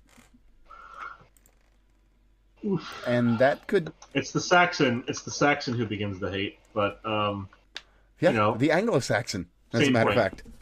Well, no, the phrasing of the specific thing you're talking about is the Saxon. No, it is, but I'm just saying, because, it's a little bit broader. Well, the Saxons were so named due to a specific implement. An axe. Indeed, an item of their history. Axe. Well, not so much an axe. It's more of like it's kind of like a machete. Yeah, kind of. To compare it with anything that we currently have. Say, however, it is a traditional tool of the people. Absolutely, and the Angles and the Saxons did use the Saxon axe. They should, and the Sakes. It's a well-known cultural tool, much like the Kirpan. I don't know why they're denied their cultural identity and history, but. Well, what can you say? Exactly. What can you say? They're just doing all these things. So there's been a lot of commentary on this set of events, and there has by people like Bush Rasik who should just go home. Yeah, quite a fucking dumb bitch. So, a lot of people have been saying a lot of things. One of the interesting points of this is we had a bunch of some fucking kids that were killed a couple weeks back that we talked about. Not Southport, for instance, but specifically. Southport was not declared a terrorist attack, despite the obvious racial and terroristic nature of the attack. However, you'll remember I told you about who was investigating this fella? The counter-terrorism police, and it's already been declared. This is already an act of terror because one man, this one man's out here just doing what he thinks is right. And could it be? And I'll just share the tweet here from Churchill Cigar. Great account name, love it. But got a picture of the guy looking particularly Chadley, shall we say? No, that one's fake. Oh yeah, no, it's not that one. It's another one, but it's the same look as. There is one where you can see him, and yeah, he does look great, but it's not the one where he's a washboard. No, this is another one that has that FYI. same. Oh, this is that same model, so it's not actually a real photo, but either way, the sentiment stands. So I'll just read it off here. Imagine the Scottish people made this guy into a Luigi Mangione figure. Not saying we should, but what if? And I mean, I think that's it's fair to understand that the guy could be lionized in that fashion, legitimately or illegitimately. I think illegitimately would be the appropriate way to describe that. I mean, let's be real. He's got a better build than Luigi. But part of the issue I have there is with legitimizing the Oh yeah, the whole political assassination thing. Yeah. Yeah, well, not just violence. That, like legitimizing the idea of lionizing someone in that context. Like it's disgusting. Well, this isn't necessarily what we need to be calling heroic, whether it is or is not. Well, I think that, I'm not making that call, and I'm not saying either way. The issue is characterizing the process of that with the notion that Mangione uniquely defined that notion. It's like it's not doing what they did with Mangione. It's different. You okay? If you want to go down that road? Yeah, there was a lot of noise. It can be problematic, and like I've said before, it's too late now. So everything I've said up till now doesn't matter, unfortunately. It's just the way it is. But once upon a time, I used to say ID poll is cancer. Well, it's too late. It kind of is. And we're here now. Doesn't matter if it's cancer or not. It is. It's just the world now. If y'all motherfuckers couldn't listen, could you? So here we are. So now we live in an ID poll world, and now you get to experience what it's really like. Good luck. You're going to love it. Well, what it looks like is South African racism. Which, by the way, against white people. Yeah. Yeah. By the way, it's not racism against black people. It looks like South African racism is what it looks like. Yeah, apartheid. That's the world that we're going into, and that's not good because the end result is eventually there's a revolt, akin to violence will come. The northern conflicts, and then you will see who is the victor. Well, revolts of the kind that defined the northern border of South Africa. And that was not a bloodless definition of a border that happened when lines were finally being drawn. Oh, and after the Boers got there, and everything the after Zulu tribes, kill the Boer, kill the farmer. Yeah, well, that's separate again. Like, but the definition. Oh no, I'm just talking about what comes after because it all starts somewhere and it all ends. in the same place. The starting is killing the Boer. The end is not there yet, and it's a lot bloodier. Well, and the kill the Boer kinds of people are not going to be there to survive it. Well, they might be. The reality is that I think we can say that democracy, as we know and understand it, was a pretty great system, but it has some weaknesses. It's a pretty great system. It's a good. So the Republican form of democracy is great. I kind of like a Republican. Yeah, it's great. It's great. With but there are inherent problems. Namely, that we didn't implement. It requires a high trust society. It's one of them. It requires a high trust society. It requires, having politicians be kind of limited in terms of the value they get from constantly voting favors. Right.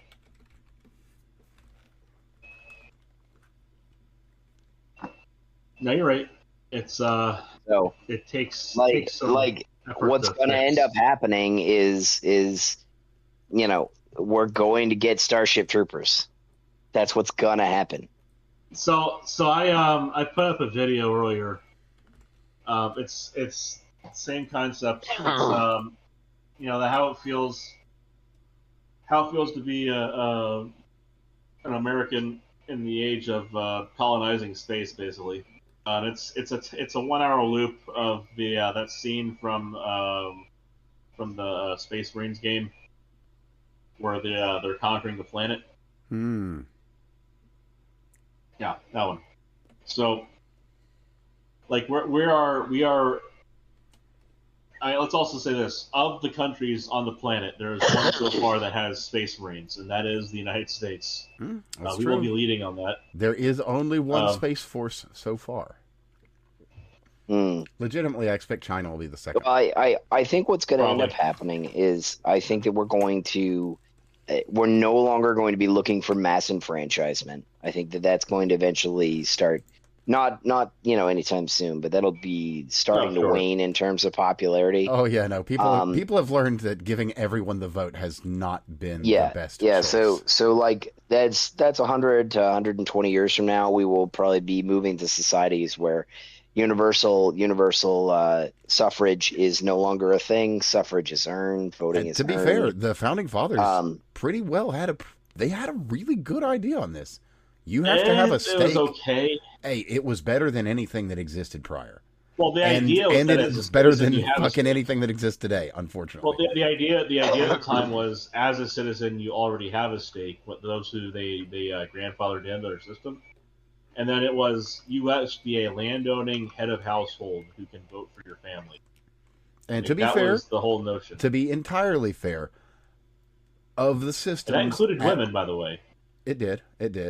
And well, that was actually the distinction I wanted to make, is that the British determinations on that, at the same time, mind you, Britain's gone completely fucking insane since, but at the time, the British rule on that was a little better and a little bit more clear, to where it was like, like here in the States, I think you had to be like a widow. I don't think you could start off in that position as a woman. I think you had to kind of luck your way into it. It depended on the state. Yeah. It depended on the state. So that's fair, but that's the point I wanted to make with that. With it being in Britain, it was usually you had to be widowed. Yeah, but in Britain, it was. I only know this because I'm writing a system that's set in that time. How as a woman you got a bank account too, as if you were widowed. Yeah. Whereas in Britain, you could be a woman and own property or whatever. Now, it was kind of difficult to acquire, but if you could, you're good. And I don't have a problem with that. Frequently, what it was basically you don't get a dowry, or you don't have a parent to give a dowry to. You've been widowed also. So, seeing as you don't have a man to bring you the care that you were promised as part of the contract between parties and the state provides that to you in restitution from his assets. So you get his estate. Right. Whereas which fine, but like at a certain point, like that has to mean something more than. Well, I think that I am okay with suffrage not being limited based on immutable characteristics. I think that's a perfectly fine thing. Yeah, that's fair. But non-universal suffrage is, I think, something that will eventually. Like I don't necessarily care if women have the right to vote. Well, let me throw something at you, Steve. I think that if there's a corruption to leave the Earth. There, we're getting ready to leave the Earth. There's gonna be There's gonna be a city on the moon. There might not ever be more than a city or 2 or 3 or 4 on the moon. We're gonna have lunar permanence before the end of the decade. Is the thing. But there will be a human settlement, probably multiples on Mars. Probably, it might even end up we terraform the whole place and turn it into another world for us to live on. But that's very, very, very bullish on long the term. space. But either way, we're headed off world, and so wherever we go, we're going to fill in those places, and so there's going to be more and more and more people. Wherever we go, there will be. Mm-hmm. Exactly. Yeah. And the thing about that is, that's going to be an absolute logistical nightmare. Nothing else than from the voting standpoint. I am less bullish on infinite space. I do suspect that we will have colonies. We're going solar for instance, system first. I understand. But regardless, we're going to have the Serious Wars, if you will. I think that what you're going to end up finding is that there's a lot less value in going to Mars than there is on something like Venus or Mercury. Just heavy metals and and Mars is a world to live on. You go like Venus or Venus. Yeah, Venus is much more likely as a colony. Venus will be cool. Lots of good Mars resources to be had. Mars is another platform location more than it is a permanent habitation location. Like it's just not as accessible with the right materials. Whereas something like Venus, we can float on the atmosphere just fine. Mercury is very interesting, and this actually takes us back quite a ways, back when you sold me out as a fucking idiot, which, fair point at the time, I was making a facetious argument. Dyson spheres. It is a metal-rich planet, tiny little one, that we don't really give much of a fuck about. We're willing to give it up to do stuff with. And that stuff we would do with Mercury would be something akin to, like, Dyson swarm.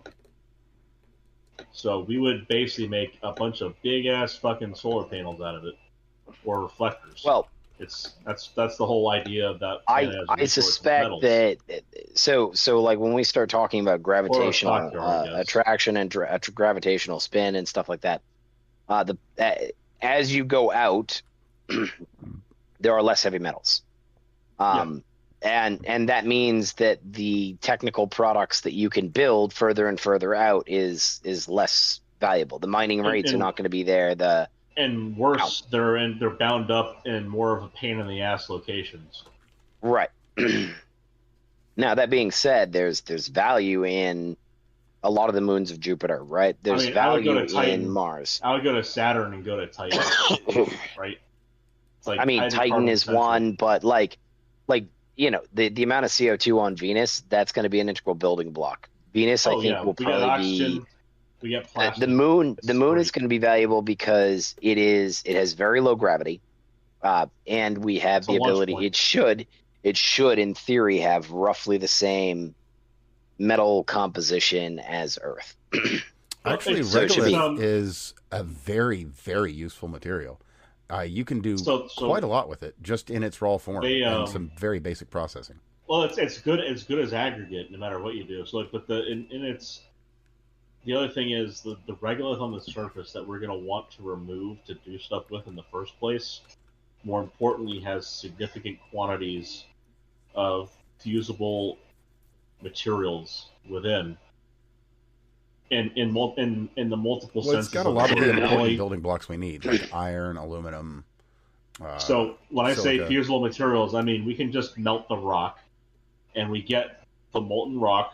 That's one type of fusible. Oh yeah. You can just take the stuff and basically use it like cement. We get helium-3, which is the other type of fusible that I'm talking about.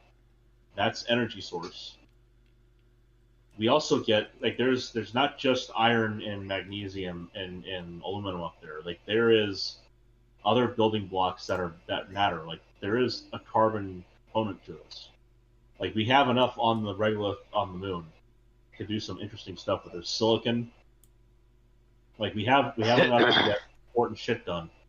And like I said, like Titan will be awesome for hydrocarbons, but it's way the fuck away. The moons of Jupiter, they're awesome and all, but they're inside this ridiculous radiation zone.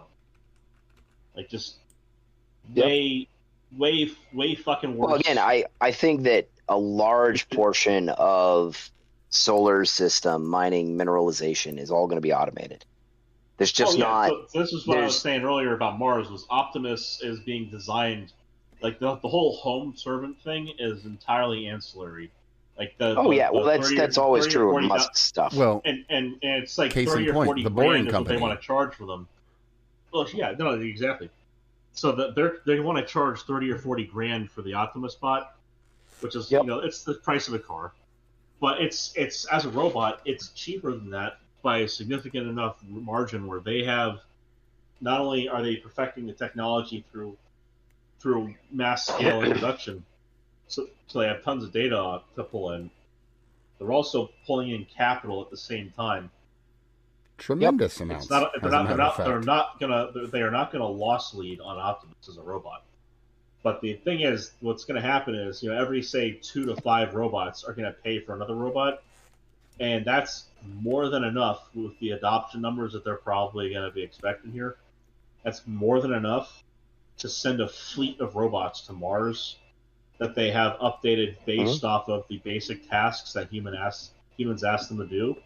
And that includes stuff in factory settings as well as in construction settings, which are precisely the kinds of settings that these robots are going to need to perform very well in at a location like Mars. Now, I'd like to interject something here on that. And build things.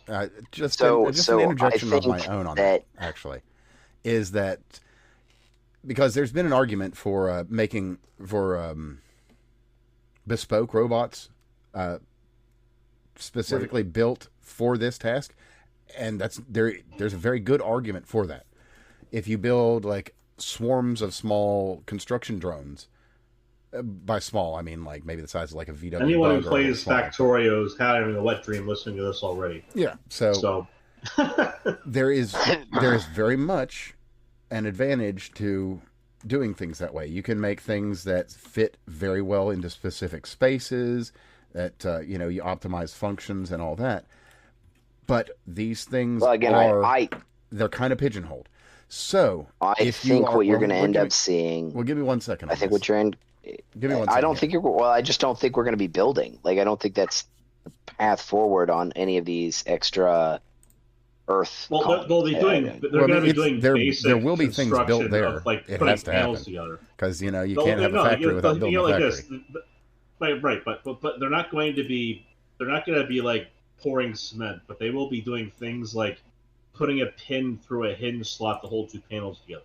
Well, that's the point I was wanting to get to, is that where you can build these bespoke robots to do this task and do it perfectly, you can also build humanoid robots that will slot in exactly where people slot in. And so that's the whole idea of Optimus. That gives you the exactly that. Yeah, you can build tools for humans instead of building bespoke tools that only do the thing. Like I said, they're going to be. Optimus is not just meant for the household. It is being actively sold right now to be put into places like a factory setting where you have to discriminate between two items on an assembly line, and is it good or not? If it's bad, take it off the assembly line. That's actually a task that is pretty uniquely right now suited to humans, but can be learned by an appropriately sized AI. Or just a perfect example of exactly what you're talking about. If now this is going to be an old reference, but all the better. The intro to I Love Lucy, and that one episode where she was working at the candy factory. And that job now doesn't exist because it is a robot job. Right. Mm-hmm. Yeah. Well, so the carts at Amazon are all automated. That's a good example. But the thing that happens though is like the packaging part of it, where a human opens the drawer on a little caddy bot and then dumps it into a box and labels and seals it. Even though the human is operating a bunch of automated instruments and sequence, the specific task order still requires a human to do certain task acknowledgements and also to ultimately be in control. These are still things that can be done very well by a robot like Optimus. And the other thing is, it's also going to be in a domestic setting beyond, say, a factory setting and a construction setting. The construction setting is the part where I mentioned putting like a pin to hold the hinge together. That's very basic, but still suited for a robot like Optimus. The domestic setting is going to be where they start putting in basic comforts to prepare for human occupation. And that's going to be part of it. You're going to have some skeleton crew to get things set up, and maybe they'll come home and leave Optimus there, and we'll just have a ping pong and start communications. Are you getting shit done? And it'll be particularly poignant and hilarious if the LLM that might be running on it sent back a bunch of bullshit and lied about actually constructing the base. Well, thankfully they are going to be based on SpaceX's AI and not Claude. Yeah, Claude is not. Claude is something. Dude, real quick though, Anthropic and the fucking Mistral. So the CIA, and was it CIA, NSA, some whatever 3-letter agency had a red team exercise where it's Mythos, right? I believe it was Mythos, actually. Yes. Yeah. So anyway, Mythos, as a consented red team exercise, Mythos was able to break into everything that they put in front of it to break into, with specific information on how to break into it, which is like, okay, well, fucking duh, right? That's awesome that we got it to work, but it should not surprise anyone that it works. Mm-hmm. Well, that's not how it's being told to everybody. They're saying to everybody, Anthropic allowed their Mythos system to just break into a 3-letter agency. It's like, no. They invited that action, and then they gave it specific information, and with that information, it was able to follow the task at hand. Now, this could actually be more of a shot across the bow to a bunch of foreign governments who have probably been investing in similar technologies on the sly, whereas we're being very public about it because we're developing it here. Russia, I'm sure, is going to be very thrilled to hear about how we're going to be able to give specific information to an LLM and then have it do the same thing that we did to our system with their system. Because that's the subtext there. Is if we could do it with our guys, knowing full well what's going on here. It smacks of a nuclear test launch, basically. Yes, it's exactly that, and it's a quiet one. So this is of the same scale, I would put it, as China publishing papers on sending quantumly entangled photons. That was actually the example I was going to give. So yeah, that is the closest recent one, and that was circa 2020. No, actually, there is an update to that. They got another one that worked even. Worked better. They've done better. And they've done better. As you would expect, the technology has advanced in the past few years, and it's more stable now. Yeah, they've gone from sending like 2 to sending 10,000. Well, not just that. They've also gone from one stable spot to a satellite back down to like something that's moving on the ocean to a satellite back to the Earth. So it's notable improvements. They're starting to demonstrate that this is a field deployable, and not just an academic exercise that has military funding.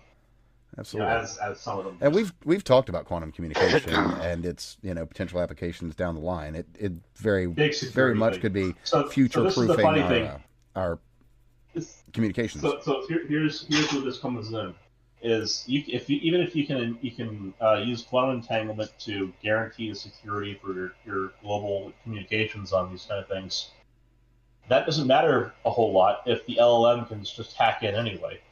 Which is part of we are in the middle of an arms race of cross technological profiles here, and it's interesting to watch. It's also like it's a lot quieter than bombs going off. True. Which is part of the interesting thing in the background is the like you can catch some of the inside baseball, if you will, but it's not. It's not all making major headlines. Well, speaking of background, actually, and the comment I made earlier about the Boring Company, Boring Company. What I don't know what they call their borers, but yeah, that. Well, they're drills. Yeah. Well, they've got a name for them, but either way, they're specifically designed to fit inside of a Falcon Heavy. Yes, they are. Yeah. Because that's the way colonies are going to be built, right? Like, how you get them to Mars. Yeah, that's how you do Mars. That's how you do the Moon. That's not how you do the Moon initially. Initially, they're just going to no. That's how you're going to do it down. But that's how you do basically anywhere. Well, Blue Origin got the Moon contract, so hopefully they're going to be talking to. Well, they got the Moon contract before their launch pad blew up, but yeah. Well, they still got it. They do. They do. They have a time horizon though. They do. But one of the things I wanted to mention on this is it actually ties into what we were talking about earlier in the space economy, is Starfall. Are you guys familiar with this? Well, you're going to have to familiarize the audience anyway. Oh, of course. I'm just wondering, like, have either of you heard of Starfall? Doesn't strike the heard of what? Starfall. Hey. I've heard of it. I can't remember what it is though. Well, needs context. Good enough. Well, Starfall is it's the next SpaceX product, and okay, yeah, and it is a way. The name is actually really apt. So what they want to do is they want to get stuff from orbit down to Earth, and they want to do it in as efficient a way as possible. So they've got these kind of oddly shaped cylinder kind of cross sections that are rounded on the bottom that are made to. So they have a giant suppository, you mean? Not really. No, it's like No, they're like they look kind discs. of like they look like a hockey puck. Yeah, but like kind of ovoid a little. But yeah. Yeah. But the goal there is load this thing up with material, send it back down to Earth. It's got some basic not navigation, thrusters that can kind of move it around a little bit as it's going. But the interesting thing is we're actually just getting ahead of this. It's going to be launching Tuesday for the first demo of the product. So, we'll be back again later to actually tell you how that plays out. But this this is a solution to the big problem of space economy. How do you get it back getting down? shit places. Because not even back down. How do you get stuff from point A to point B at all? Yeah, and this is absolutely a medium for moving stuff from deep space down to, say, the moon, and then from the moon, package it up, send it down to Earth. You need multiple things that all contradict each other. You need cheap, disposable, and reusable. Yeah, and spacious. Yeah, and they've actually they're all competing interests on your cost function. It's not good if they're all different signs. Yeah, it's the old mechanics adage. If you want, you can pick two things. You can get a mechanic that's honest, cheap, or good at what they do. Pick two. Right. You don't get to pick three. Right. And they're in a pick three. They're in a we have to pick all three situation. And I mean, you can, but well, you can't actually, because it's either you got to lose one of those. So it's just not going to be cheap. Well, you see, if you think you got cheap and you weren't going for cheap, then did you get what you paid for? Is a good question. Right. Now, that said, relatively, it's going to be pennies on the fucking dollar with this new tech. And it's been something we needed. And as a matter of fact, funny enough, it kind of resembles a lot of the solutions that we've seen implemented just in cartoons as kind of a, hey, this should probably work. We'll do that. Because they aren't based off of nothing, They're people actually design stuff. That's what it is. A lot of people, you look at a problem and it's like, if we just put a heat shield on the thing and send it down with that, it'd probably be fine. Well, actually, yeah, kind of would. I mean, it'll be more than that, but basic idea, yeah, pretty much. Which is genuinely interesting. We've got a solution to what's been a big problem, and funny enough, it ends up we turn to the solutions that we found in fiction, and just I don't know if that's where they initially came up. Well, again, the things that are found in fiction, a lot of them are based off of the very real solutions that people who spent a lot of time thinking about this stuff came up with, and then those solutions by that are same notion, it's people that spent a lot of time thinking up solutions and just aren't designers or aren't engineers, and just hey, this should probably work based on my limited understanding of science, and well, yeah, it actually probably should. And so people with a not limited understanding approach the problem, find that somebody's come up with something feasible, and make it into something real. It's pretty cool. That has literally happened time and again with Star Trek. Might be why they're trying to ruin it. Who knows? But trying. Aren't they succeeding in ruining it? Well, there is that. Oh, but also, speaking of cool new technologies... I don't mean to be so glib, but Speaking of cool new technologies and tools, and being glib, I'd like to tell you about this new tool called Ferrocliffs. And it's by someone by the name of Suboptimo. And they've got it available on ferrocliffs.replit.app. All uses public data and everything. And what the Ferrocliffs app does, this person, they were on a 1-week ban for saying, I'll include a link to what they said, and and I'll skip over it and not say it because I like no, actually, well. Fun people with fun ideas. Carefully. Because we value our platforms and we will keep them. Unlike this individual who got a 1-week ban for saying things about people and cliffs. Anyway, continuing here in completely unrelated news, I'm just reading off of their tweet and not all of it because again I like my show. In completely unrelated news and for no particular reason at all, while I was gone, I made a website that maps all registered foreign agents and tells you exactly how far away they are from very tall cliffs. So you can check that out. That's a neat thing out there. Somebody made a cool app that can just help you out with your geography skills and your geopolitical skills. So there you go. Good stuff. Good stuff for good people. So, let me see here. Make sure I got the link to that one. Oh, I forgot to get that. Hold on. Let me grab that one real quick because I do want to make sure that everybody's got the link to that tool if they want to make use of it. After all, it's important. It's important, when people make when they make tools for the public, that the public have access to those tools. So there you go. That'll be in the links still below of the show. So you can do that. Also, just as a by the by to any of our non-American listeners. Also, you know what? I will grab the link right now and throw it below. CTRLPEW.com. And, that would be a place to go to learn useful skills in our modern world.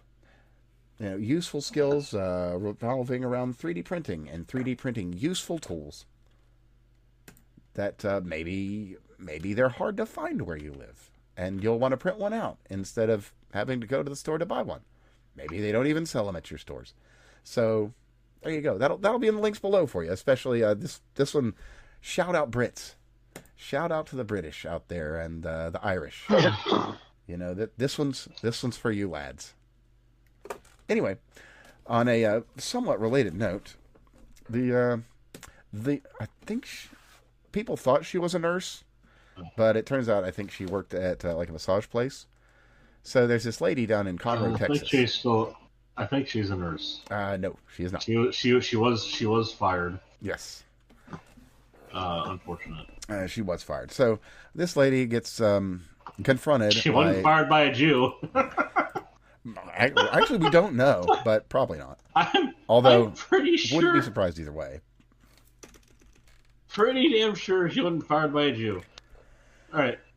So this patriot. Now, to be fair, you are probably right because it's going to take, unless you got one of those like lefty ones, in which case, oh yeah. Well, if you got one of those fucking retard reform Jews, but I don't think that's the case here. No, but either way, so this lady's she's at like a Walmart or fucking somewhere, yeah. This absolute bamf of a woman. Yeah, she gets accosted by some Muslim individual who begins filming her and has some questions. And she was accosted. Important. They instigated the encounter. Mm-hmm. And then they started recording. That's exactly right. And then, having started the encounter and her being honest, that went somewhat poorly for her. Well, somewhat. It's interesting. The employees there were somewhat accommodating, but yeah, her job went poof. That it did. And now, last I heard, she had raised over $25,000 in GoFundMe. Yeah, I'm actually trying to get that together right now because I have. Which is great news because that means that her interim search for another job, which I'm sure she could go and apply to any given Mount Sinai. Let's see where she's at right now. Or Sinai Hospital, rather. Whoa, she is doing okay, Craig. Oh, yeah? $69,734. Oh, very nice. I thought there was going to be another digit with the way you replied, but we're surprised rather. But well, no, that's not anything to sneeze at. That's a decent year. Yeah, that'll keep you alive for a year for sure. Yeah, she to not be a moron. Oh, okay. So it was two female hijabists at HEB in Conroe, Texas, stating Islam is a terrorist organization. Two hijabi lobbies were just amazed, agog, aghast that Owen would dare to not be in hijab. And then we're surprised when she took umbrage with this. And I'll just throw the link to the Give Sin Go so that if you feel so inclined, you can help out there. That, by the way, is normally what happens in these situations is Muslim women tend to be morality police in their own right. Just being really fucking annoying. No, I was correct. It was Massage Forest was her former employer, which I'll include a little link here that includes in some data on them if you're interested in that company for any reason and want to like for instance, schedule something with them or with someone else to schedule something with them or what have you. There will be a link below. I got a consult I need done.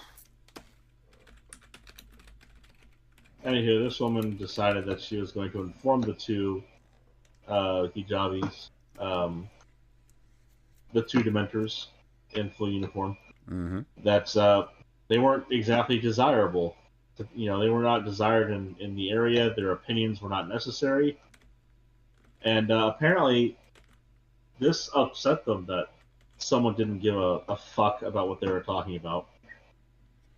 It did. It did, to the point that they just they lost all sense of reason and went full jihadi, and just went on a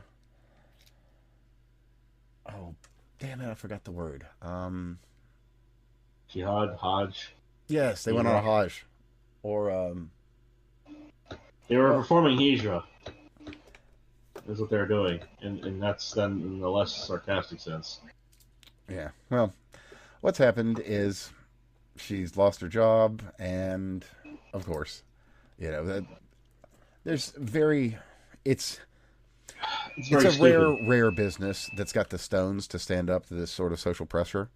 So, in Texas, as dumb as you'd think that they'd be better, but the problem is they're already taking over Texas. Mm-hmm.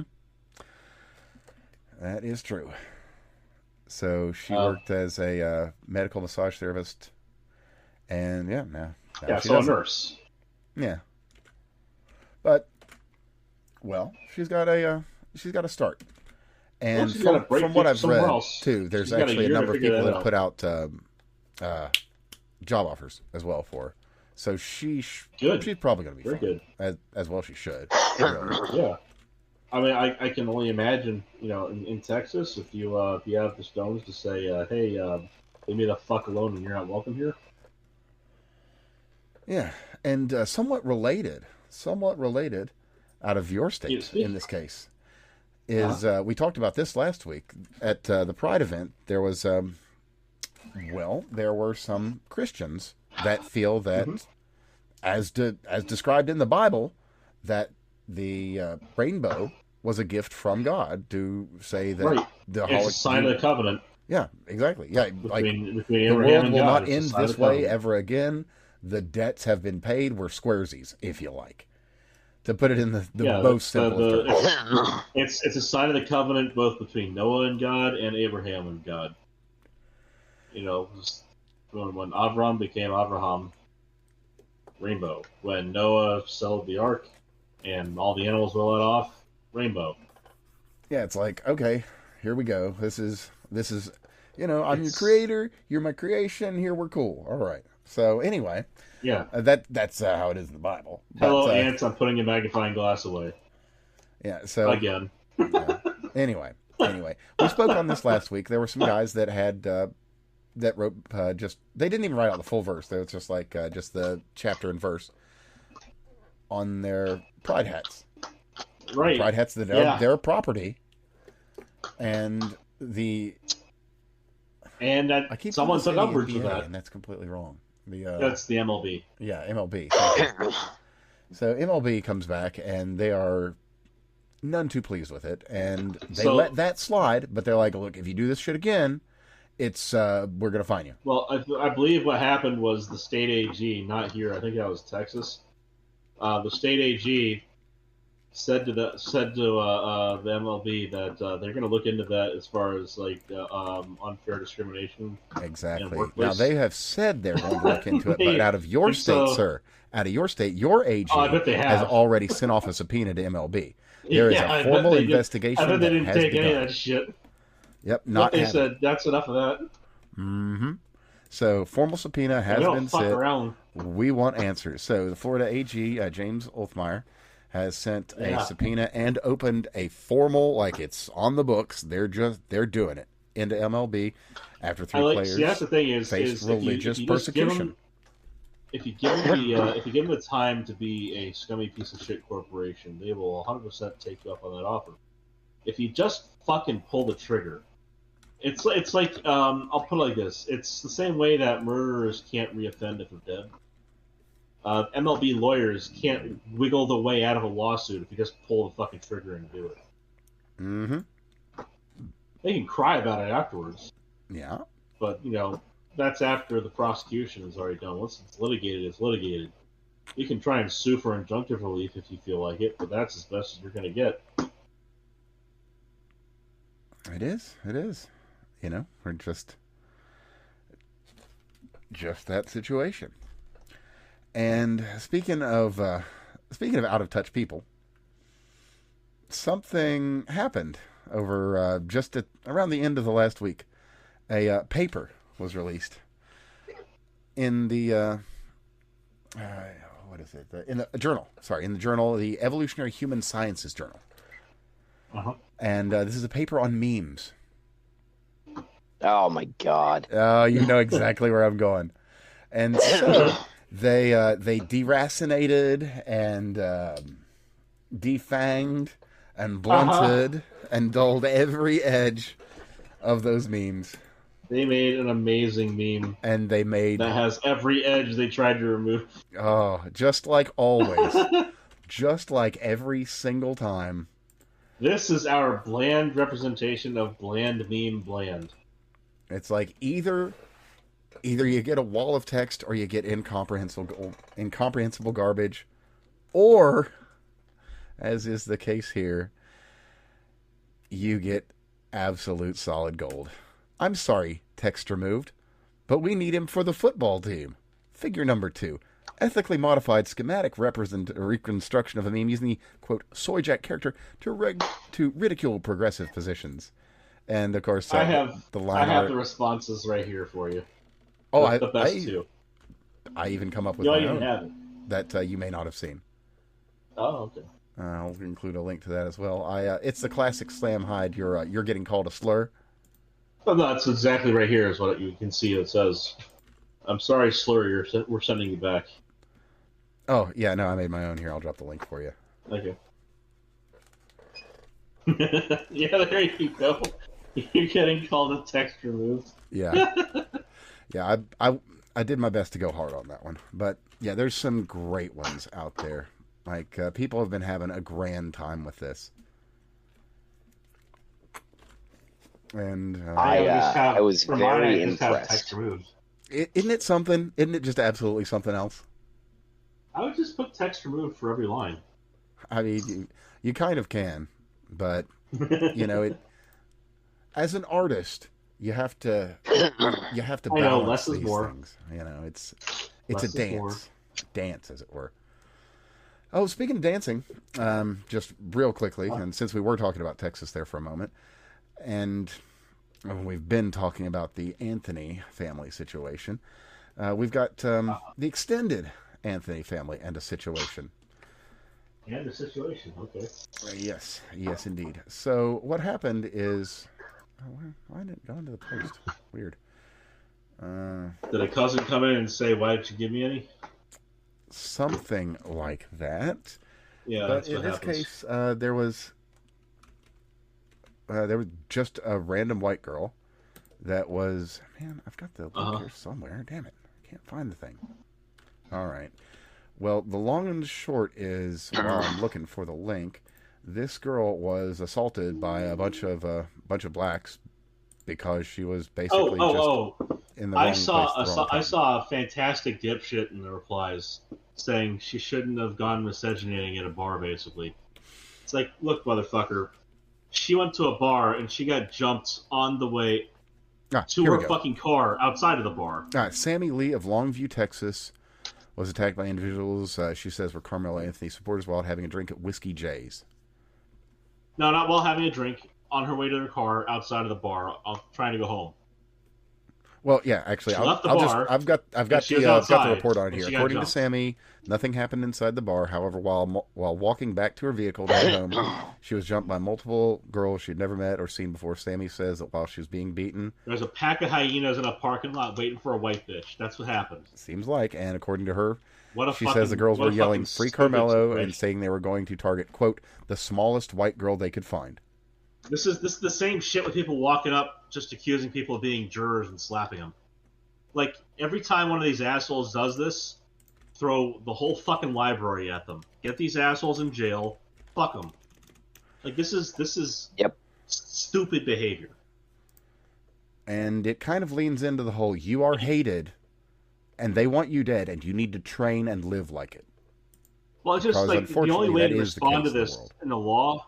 The only way to respond to this in the law is to get the punitive side of it across to the public. That if you do this, there is a huge chance that you are just going to end up in prison instead of, and maybe even like as a meme on the internet for a couple of years, instead of getting your jollies off and going home and being done with it. Like, that no one's going to catch you. Catch the people that do this stuff and punish them publicly to the fullest extent you can. It's that simple. Mm-hmm. Like, make them cry on TV in court. Yeah, they have to be made to pay. If not immediately, then somehow. Because, unfortunately, the only thing that many of these people will understand is violence. Which, unfortunately, you can only answer violence with violence. But if they can be put away... Exactly. If you can put them away, then, at least you're containing that violence. Which... Look, if you want to act like an animal, then you can be caged like one, is the basic answer to this. And like, I think that, any given person can aspire to be more than a fucking animal.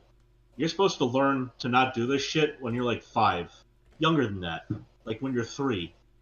Well, you're supposed to learn shit like keeping your hands to yourself, If we're going to be fair, right? Like, and this is one of the things I run into right now, right? There are intrinsic variables and there's extrinsic variables, and right.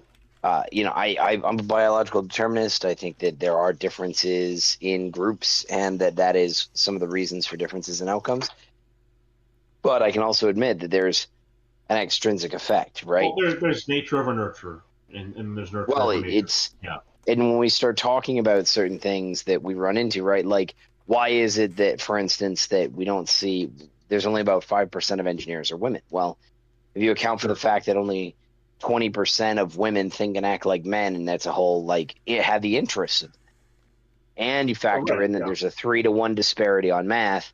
Well, you add you add aptitude and interest together, and all of a sudden you get 5%. Well, also, and the magic on the ingredient other side, too, there is no feels in engineering. It does or it doesn't. Right, but that's irrelevant, right? So it's aptitude versus interests, right? And the same thing can be said when we start talking about, black versus white differences. We can see that in IQ metrics, and that seems to be largely genetic. And we can also see higher levels of adrenal secretion, lower tolerance, all of those things. All of that's true. But we can't deny. That points a lot of this out, and it's a tragic one, but it's one that exists. And but I think you'll recognize it immediately. What I think we can't really deny is that for all of the aptitude or ability plus aptitude differences that you do see that are gonna shake out no matter what you do, there's also an extrinsic factor, which is the cultural training. So, for instance, I struggle with the women thing because women have an intense lack of accountability, right? It's been a joke for a long period of time, but female accountability is a real serious problem. Is that intrinsic? It's probably not. It is probably cultural and being informed from a very young age that you're just not responsible for your actions. Well, and the same thing is true for the black community. Let me finish my fucking point before you talk about it, right? When it comes to the black community also has, for really the last 2 decades, been told pretty much all of their problems are caused by white people. That's what they've been told. And so you can turn around and look at aptitude plus interests, but it doesn't account for it. One thing that you're not going to see is you're going to see that some of this bad behavior, some of this cultural bad behavior, comes not necessarily from aptitude and interest calculation, but from the fact that they're constantly being messaged that they aren't responsible or accountable for their own actions, that all of the bad things in their life are caused by white people, and the extrinsic motivator is a thing here. Oh yes, the blameless child, basically. On that note too, I will. I'll throw in a link here to somebody you should follow, because you can't follow him on X. You can follow him on X. You can't follow him on YouTube anymore because his channel's 5-minute gone. warning, by the way. Oh yeah, no worries, no worries. Indeed. Yeah. But Foundering, a great follow, excellent musician, archivist and historian.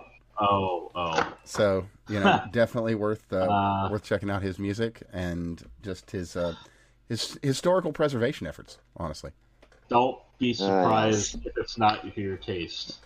Or it might be exactly to your taste, but you will find that it is historically very accurate. To the point I'll give you that. There's a historical accuracy to it. To the point of you might be uncomfortable with just how history was. Okay. And some people are, some people aren't. But it is important that we not look at things with rose-colored glasses. That would be honest, because that's what we do here. And Foundering, he goes. He goes into these into his musical researches very honestly.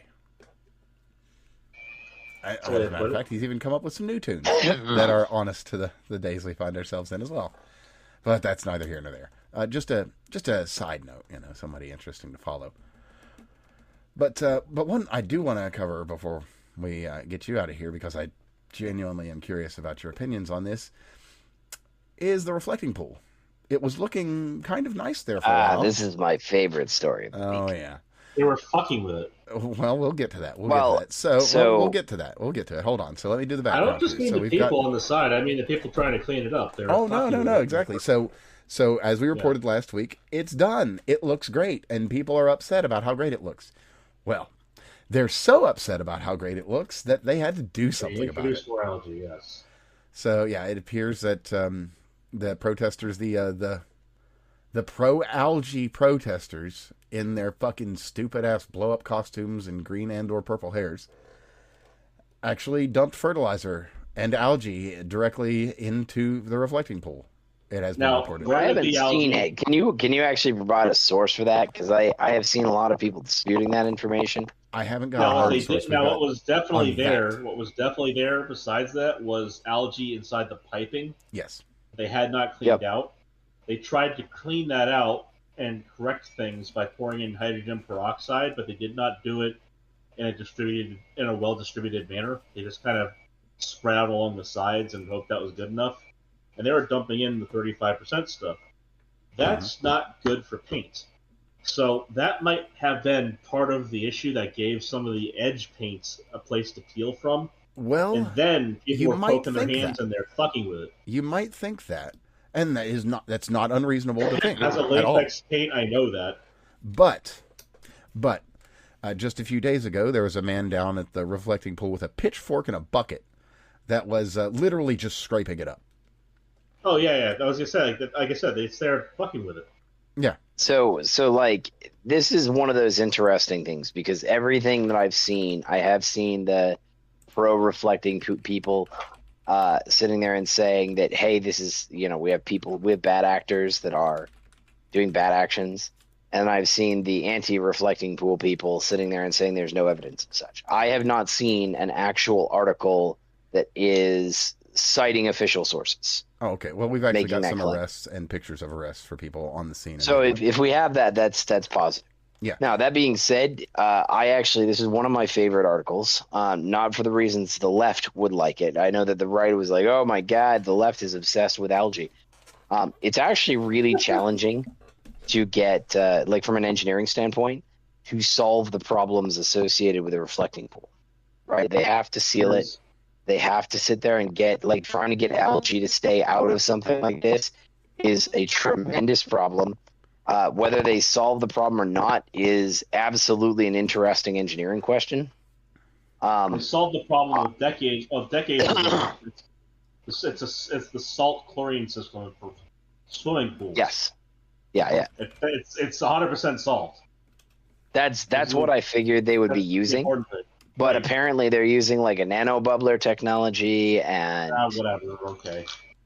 Yeah. But, like, but the point thing is, these are technologies that have existed for a while. They're robust, industrial. There's a solved problem with off-the-shelf parts. However they want to solve it. There's like 10 different ways to solve it. Well, case in point, you call in a bunch of pool guys to fix a pool problem. Right. And that's exactly what happened, as opposed to calling in the fucking skunk works. As opposed to calling in leftists. At all. Yep. But it is certainly an interesting thing. I really do wish that the left was not so malevolent in their thing. Like, it'd be funny if they did. Like, we hate this guy so much that we're going to burn down our own cities. Like, what the fuck is wrong with you? If they just turn around and let it be and it failed on its own, that's interesting and funny. But if they are actually sabotaging it, then it's just like, come on, guys. Like, but yeah, we've at this point, just to be completely clear, we do have multiple arrests of individuals in and around. On that very notion, from that, Evan, just we hate white people so much we're gonna burn down black businesses. How is that not new? Huh? I just, but to the tune of $1 to $2 billion in insurance claims. Wow, that number is so that number's so big I almost can't breathe. It's just it's one of those things where it's incredulous until you realize people who are involved don't have executive function. Yeah, but I mean, like, it is an interesting story. It would be, there are legitimate elements of it that don't necessarily look favorable for the Trump admin.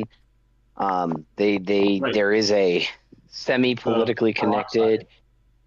The peroxide is a thing. If they added that, so the left could pull a win out of this for their whole thing, but at the same time, if they are actively sabotaging it.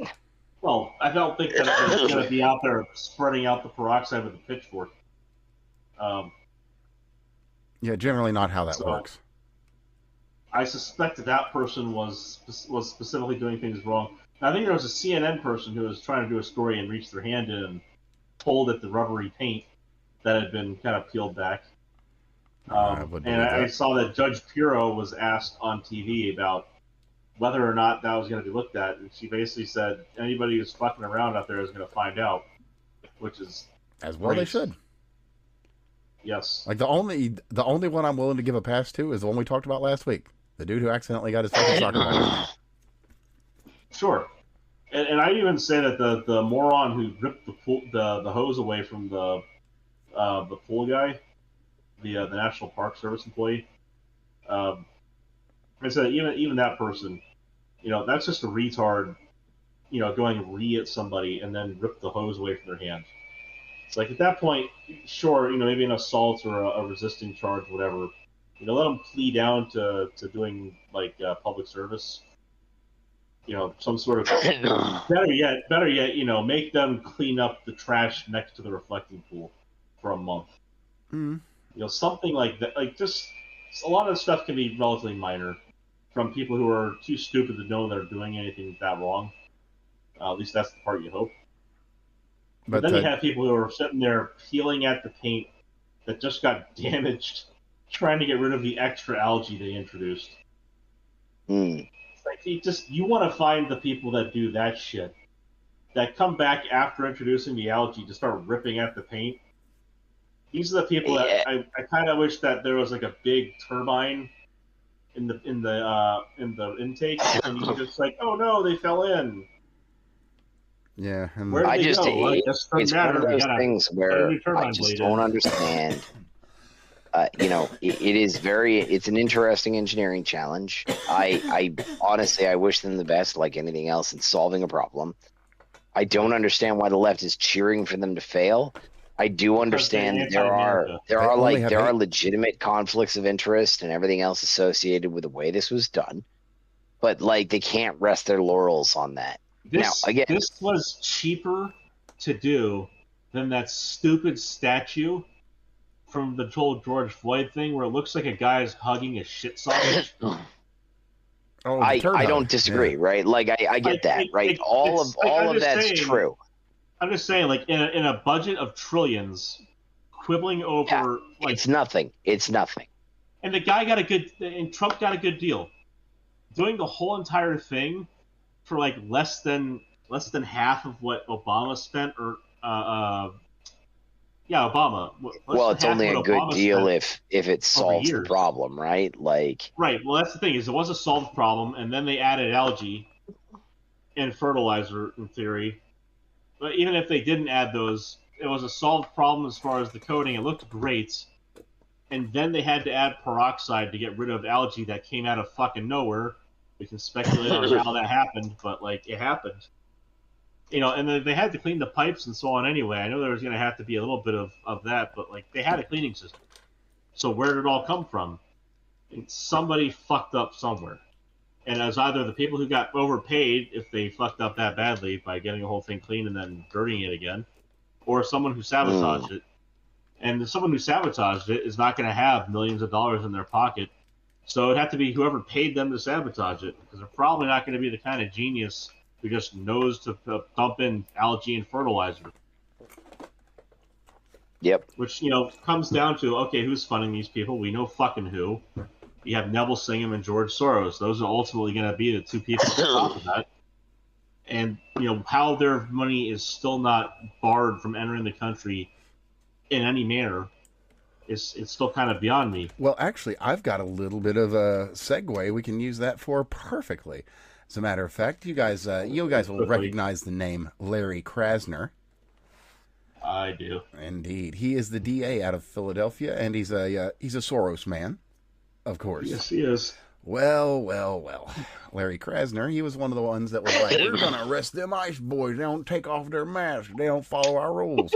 Yeah. Well, the Pennsylvania Supreme Court has accused Krasner of misrepresenting the facts in his cases in his attempts to dismiss many and varied criminals because, as a Soros DA, he does what Soros DAs do. So what's happened here, they've put a new rule on him.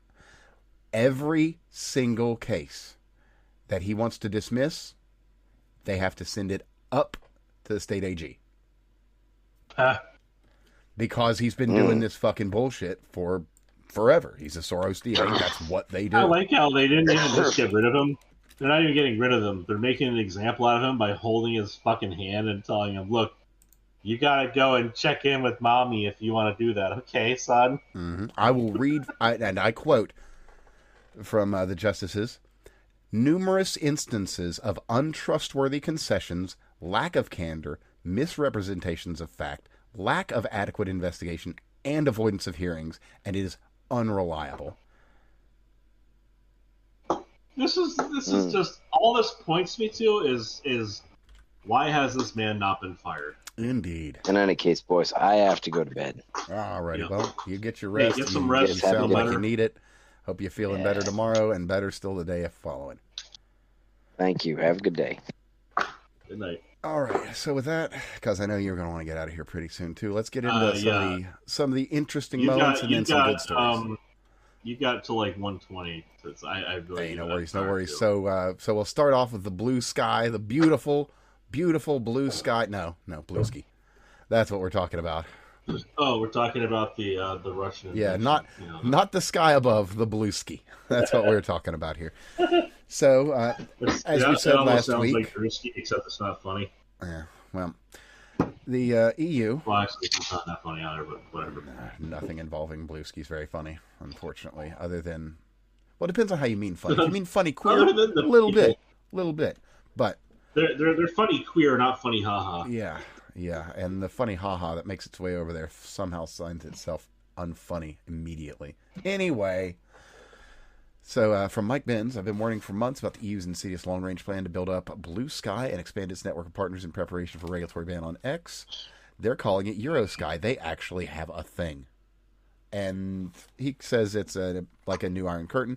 But we've been talking about this and talked about it either last week or the week before, in that all these new for the kids and protecting the children of Europe and all this other fucking gay bullshit, there was an exemption. And now people are starting to notice. And that exemption, Blue Sky. Why? Why is the home? Why is the place where the most pedophiles and child groomers can be found? Why is that place the one that we allow the children to go to? Well, if you ever wondered. Right. Let yourself wonder no more. They've got a whole plan. Well, I would ask Herr Starmer. That's what I would do. Well, you're going to have to ask him soon because, like I said earlier, he is stepping down. Oh, he's out. Yeah, you see, here's the thing: is there's currently kind of a discussion, and actually there's a couple sides to it, and I'm on one side pretty strongly. Other people are on another. Some people want him to retire in a hole. I want him to retire in Pakistan. And I know you're thinking to yourself, yeah, but could you just make a hole in Pakistan? Oh, sure. But it would get filled in. I want him to retire and spend time among the Pakistani people in Pakistan. In fact, I want him to spend time in the northeastern part of Pakistan, Honestly, where most of the rapists that are in England came from. I want him to live his life out there.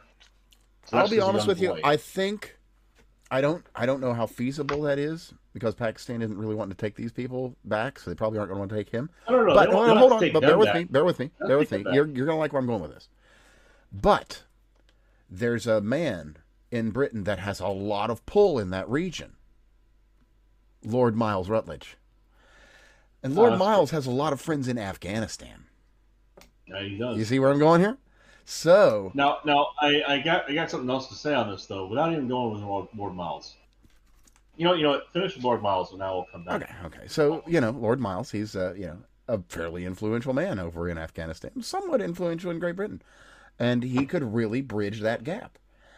I am sure that the Taliban guys that he knows would be happy to work with him in providing Keir Starmer. They're a little bit non-close with Pakistan right now, considering it sent 1 million Afghanis back into Afghanistan. They just evicted them right out of the country. Yeah, so I think they're a little bit miffed. So who better to ensure that Keir Starmer has a good stay? I think that not only is it nation building, it's tightening the bonds of friendship, between two peoples. So I think that you can skip the whole Lord Miles thing. Let me tell you how. There are 3 ways to return somebody by plane to a country. 1 is at the airport, 2 is with a parachute, and 3 is just out the cargo door. You can also use helicopters that way. You can, but they're slower. I like the idea of efficiency. Helicopters are just not as efficient as airplanes. Well, and like I said, airplanes. It depends on what you're after. Land there. It depends on what you're after because with helicopter, all you got to do, you just got to fly a little bit out. You don't have to fly as far. You can just go a little bit out off the coast, release your cargo, and then just come back. That's the thing, you're talking about a country that doesn't have a very large coast, and I want the people inside it to notice that the return to sender thing is happening. Well, we're talking about England here, dude. They've got a big coast. No. We're not talking about England. We're talking about Pakistan. Well, no, we're talking about a guy being sent from England to Pakistan. So I'm just saying that's totally irrelevant, though. The destination. It's entirely relevant, Craig. They could just put them in. They could put him in on the helicopter, fly him to his nearby destination, drop him off, fly home. That's going to use less gas. Let's be real. No, I refuse on that one because you see, you have to make many more trips if you do it that way. Helicopters are not very large. Well, we're only talking about one man. If you're talking about a whole society, that's different. I thought we were talking about. I'm talking about 800,000. I'm talking about 800,001 people. Well, if you want to send those people back, multiple trips, exactly. And instead of doing, say, 400,000 trips, take care of 2 people at a time, what you want to do is take big cargo planes full of 100 to 600 people at a time. And they can either land at an airport in Karachi, they can fly over. Do they have anything like the C-130 that we have that's got the cool back that opens up like that? That's what I'm getting at. They can borrow our C-130s if they want. I think that's fair. like a humanitarian thing. We could lend them to them as a humanitarian mission thing. Like when we brought the Afghanis back into the West, we can send them right back the same way. And as I said, same way here. So let's just remember how they all left Kabul. Either they can land at the airports and drop people off that way. They can fly over the country and drop people off with parachutes. or they can fly over the country and not give a shit about the parachutes. There's 3 ways that people can return to those countries by plane, and all 3 are optional. That third one actually sounds fairly, all things considered, it's efficient. Fairly, yeah. I mean, it's like that's probably your lowest cost option. And that would get the message across that if you continue to fuck with our countries, we will return to you your problems. Now that said, solved or unsolved. No. And I hate that it comes to this shit. But like that's the state of affairs right now. Well, just bear with me for 1 second while I throw something out here. My solution has been tried, and we know it works. And but in addition to that, in addition, it would also be of benefit to the suffering marine life in the area. We would have that's the part you're bringing in. I knew that was coming up right away, and I got to tell you, I am dubious on that. I don't know if that kind of fungal bloom in the sunlight layer. Well, actually, I wasn't necessarily talking about the food aspect of it. More in with that volume of calcium, that would actually be good for the coral reefs to help rebuild them. That's a bit of a misnomer. You see, the whole CO2 eating the reefs thing is actually kind of backwards. What happens is they'll absorb happily as much CO2 as you put into them, as functional little critters as they are. The major problem they have is if you add in the wrong amount of calcium and they have too much calcium hydroxide, caustic, that will choke them out and the little polyps will die. So sad. Now, to that point, however, to the credit on this, the major beneficiaries would probably be, as far as calcium is concerned, would probably be the parrotfish. Because instead of having a chip at coral, they'd have fresh bones hanging around. Oh yeah, well, see, it's a circle of life, Craig. It is. It's we're aiding multiple ecosystems from the marine biodiversity to the English biodiversity. In about 3 billion years, the remains would be additional oil in the northeastern regions, northwestern regions, which they should be drilling to get oil right now. Now, I know that there's also the whole Soylent Green, as people think, but this is where I come back to sending a message to the correct place, because you see, if you don't send the problem back to origin, I'll put it like this: it's like going to a dining establishment. If you don't send the platter back when you're upset with the flavor of it, the kitchen's not going to know what went wrong. And if the kitchen doesn't know what went wrong, they'll keep sending out the wrong food. They'll keep sending out undercooked or overcooked, or the wrong item whatsoever on the plate. What you need to do is send back a message. And this is what's wrong with the food you sent out, and this is the condition in which it is returned to you. Like, if somebody ate something and it made them so upset that they end up vomiting on their plate, that's what they should be seeing in the kitchen, because that will get the message across. They need to see the splatter. It's a morbid subject to run into here. I'm just saying that like the solution is to be brutal and speak the language of the people who need to hear the message. And the language they hear in that part of the world is not in English, it's not in Farsi, it's not in Hindi, it's not in Urdu. It's spoken physically. And that's the only language they're going to understand. In fact, right now, our administration is struggling with the very same concept when it comes to Iran. And so they have already spoken the language of force. And Iran listened very intently when that was still the language that was being used to speak to them. And you'll notice they've stopped speaking that language, and Iran has stopped listening. And that's the problem. So we're in the same boat on this stuff when it comes to a bunch of rapist Pakistanis. And again, they come from, was it like Maripur or whatever? They all come it is kind of a largely... Huh? It is kind of a specific, not a specific region, but an area, I believe. Yeah. It's northeastern part of Pakistan. Like there's like a couple. It's like the name of a state, whatever the hell. I think it's Maripur, something similar to that. But the vast majority of the problem comes from that one place, and Pakistan is still happy to send those people to England. England needs to send those people who have done. And again, the point being, you don't need to send all 800,000 back. That would be kind of excessive.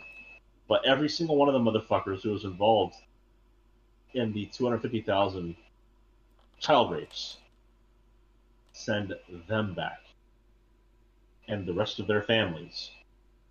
And if it happens to be that all 800,000 are the extended families of these people, if for whatever reason it happens that there's not one clean family among them, so be it. Sad day, send them home. Again, one way or another. I mean, people talk about remigration, and it's kind of like the the whole globalized the Intifada thing, or the whole communist revolution. It's like, what the fuck do you think it would look like? Vibes, poetry contests, cafe and lattes. It certainly isn't going to look like a cardboard garden from Portland. We've seen how gardening we've seen how community gardens in Portland work out. Like, the whole process is going to have some aspect of violence to it, and that's very unfortunate. The major issue there, of course, is that if that aspect of violence does not occur, the worst violence will continue locally. You need to send that shit home. Send them packing. Or the Tepes method, that is to say, good fences make good neighbors, and bad neighbors make good fences. I like Vlad's notion on that one, which is good pikes make running bodies. Oh, well, whatever. Just you only have to put whatever a couple terminology you prefer. The rest of them get the message. But on that note, the fucking Robin Hood tree died, 1,200 years old in Sherwood Forest. It's and then we've got the white steeds running covered in blood down the streets, and the steeds dying in the streets. There was a time when these were all considered massive portents of something. So take from that what you will. Yeah. Well, and I heard that a red heifer was born. Also. Yeah. Also that. That one is all three branches, if you will, of the Abrahamic faiths, two of which are actually Abrahamic and one of which is not. All three branches ought to be paying real fucking close attention to what's going to happen in Jerusalem if that's legitimately what happened recently. Yeah. That's if you like going to Al-Aqsa, make sure you go ahead and take some pictures. Yeah, or that shit might be going away. Or if you ever thought that Benjamin Netanyahu had a fucking sane brain cell in his head, dispense with that. You're about to see some shit. Well, he's probably not going to get elected. By the way, the whole notion that Israel is controlling the U.S., they're our puppet. They've always been our puppet. That's what the relationship is. That's an entire conversation, and a complicated one at that, because there's a lot of people. Bibi's going to lose an election. Bibi's going to lose his election because he listened to us, because we told him to fucking do it, and he did it. We told him not to do it, and he didn't do it. He's listening to us because we're the ones in control of the fucking theater. Well, not really. And if he's upset with that, then he gets to go and pound sand in Lebanon. Yeah, and he's literally been doing that with fucking bombs. Well, and why is he doing that? Because he's an asshole? It's because they keep fucking firing rockets from there. The problem with that is that the rockets keep getting fired from Israel, too. And no one will fucking stop. Directly at where the rockets came from. What does Lebanon do? They aim for cities. Well, It's a lot more complicated than that, and you know it full and well because Israel is overt in their destructiveness, and they will go full and well over the top when they really don't need to. There's been again, there's a language they listen to, and it is not in English, not in Farsi, it's not in Urdu, it's not in Hebrew. Yeah, we will kill your innocent people, and we don't fucking care. And That's people listen to that. It's like, oh, you're gonna just kill innocent fucking people. That's okay. Wow, you're fucking monsters. That's the language. And that's what the world has learned. You have to listen to them, and you have to speak it back to them, and that's unfortunate. What did we do when they? What did the Allies do when London was bombed? What happened in Dresden? Mass destruction on a scale they hadn't seen before. Yeah, well, you know, sometimes when... And yeah, it sucked ass, but it also was part of the war. Sometimes when your people are being abused and, you know, you say, please, stop hurting my people. And, you know, they don't listen and they keep hurting your people. And then you try and send a negotiator in and they put him in the Tower of London. And then you keep putting out speeches and speeches and speeches like, please, just listen, please, just listen, please, just stop hurting us, please, please, please, please, please, please. And no one listens and they call you the devil. What do you do? Well, if the answer to your question is to take over the Rhineland, that was a really stupid move. And, well, you know, maybe if anyone had listened any of those times, things would be different. But we don't live in that world. So he invaded a separate sovereign region. And that was abusing his people, yes, and got his people free. Much like Ukraine. Much like Ukraine.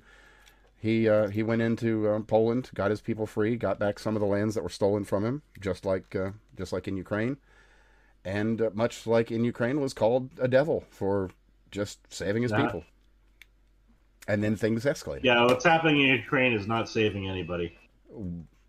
And by the way, that was also called not anymore. That was also that was called a 3-day executive action. As I said, not anymore. The numbers have grown far too big and horrifying for basically anyone to be saved at this point, and it just needs to fucking stop. And I would really like it if we could just own this one. It's our bad. Fucked up. You know. Well, that's not us. That's on them. Well, we of course provided funds, sure. Yeah, honestly, us being NATO, so not actually so much us, especially not on the ground, but. You know what I'm saying. Anyway, moving along from an update from last week when we actually had the UFC deal, and you know, did we get to cover that they broke up the terror plot on that last week? I don't know if we did or not. We may have. Either way, so. Doesn't matter. There was a terror plot, some big deal shit. That there was a terror plot. They were planning it. They were planning 2 stages: 1 to set off explosives, 2 to snipe people running away. And they had a number of folks, like 30 plus people altogether, I think. So they actually had a good plot on that. Oh, speaking of terrorism and terrorists and dumb people doing stupid things, the IRGC tried to smuggle themselves in with the Iranian team, and that did not work. They had several people who tried to pass themselves off as soccer players. Didn't work. Oh, before I go back into this, just as a real quick, a lot of people have been wondering about the Somali coach guy that wasn't allowed in.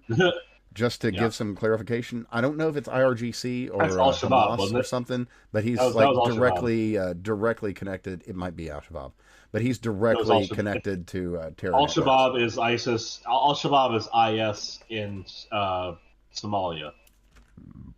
That's like IS in Syria is ISIS. IS in Lebanon is ISIL. IS in Somalia is Al-Shabaab. So, yes, there was very much an Al-Shabaab person. Well, yeah, just in case you were wondering what all that was about and what all happened, there you go. Well, shit, it's gone.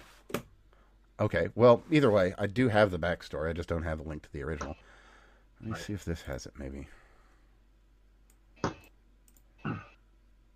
Well, we're 10 minutes past when I need to be in bed. So. Yeah, I got you. Well, so we've got illegal was one of the chief plotters of that terror plot. And oh yeah, well that was kind of what we were saying. So that guy got pulled in, and then one of the other planners was just some dude, and his mom overheard him and called the cops. Got everything in, and just some guy like, Mom, I want my tendies. Also, where's the subtext I ordered?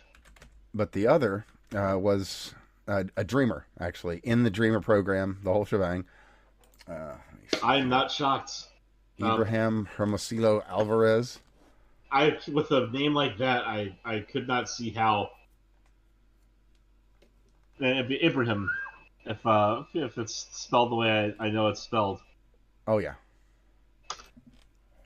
Yeah, no, so this guy, everything, he's the perfect guy, you know. He's just a dreamer. He's filled out his paperwork. He's doing all the things right. He's a good guy. We don't have any sleeper cells going on in that shit, do we?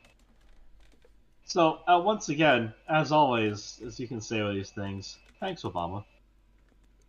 Literally, as a matter of fact, he overstayed his Obama visa. He overstayed his V2 in 2001, and he got DACA in 2014 from old Barry.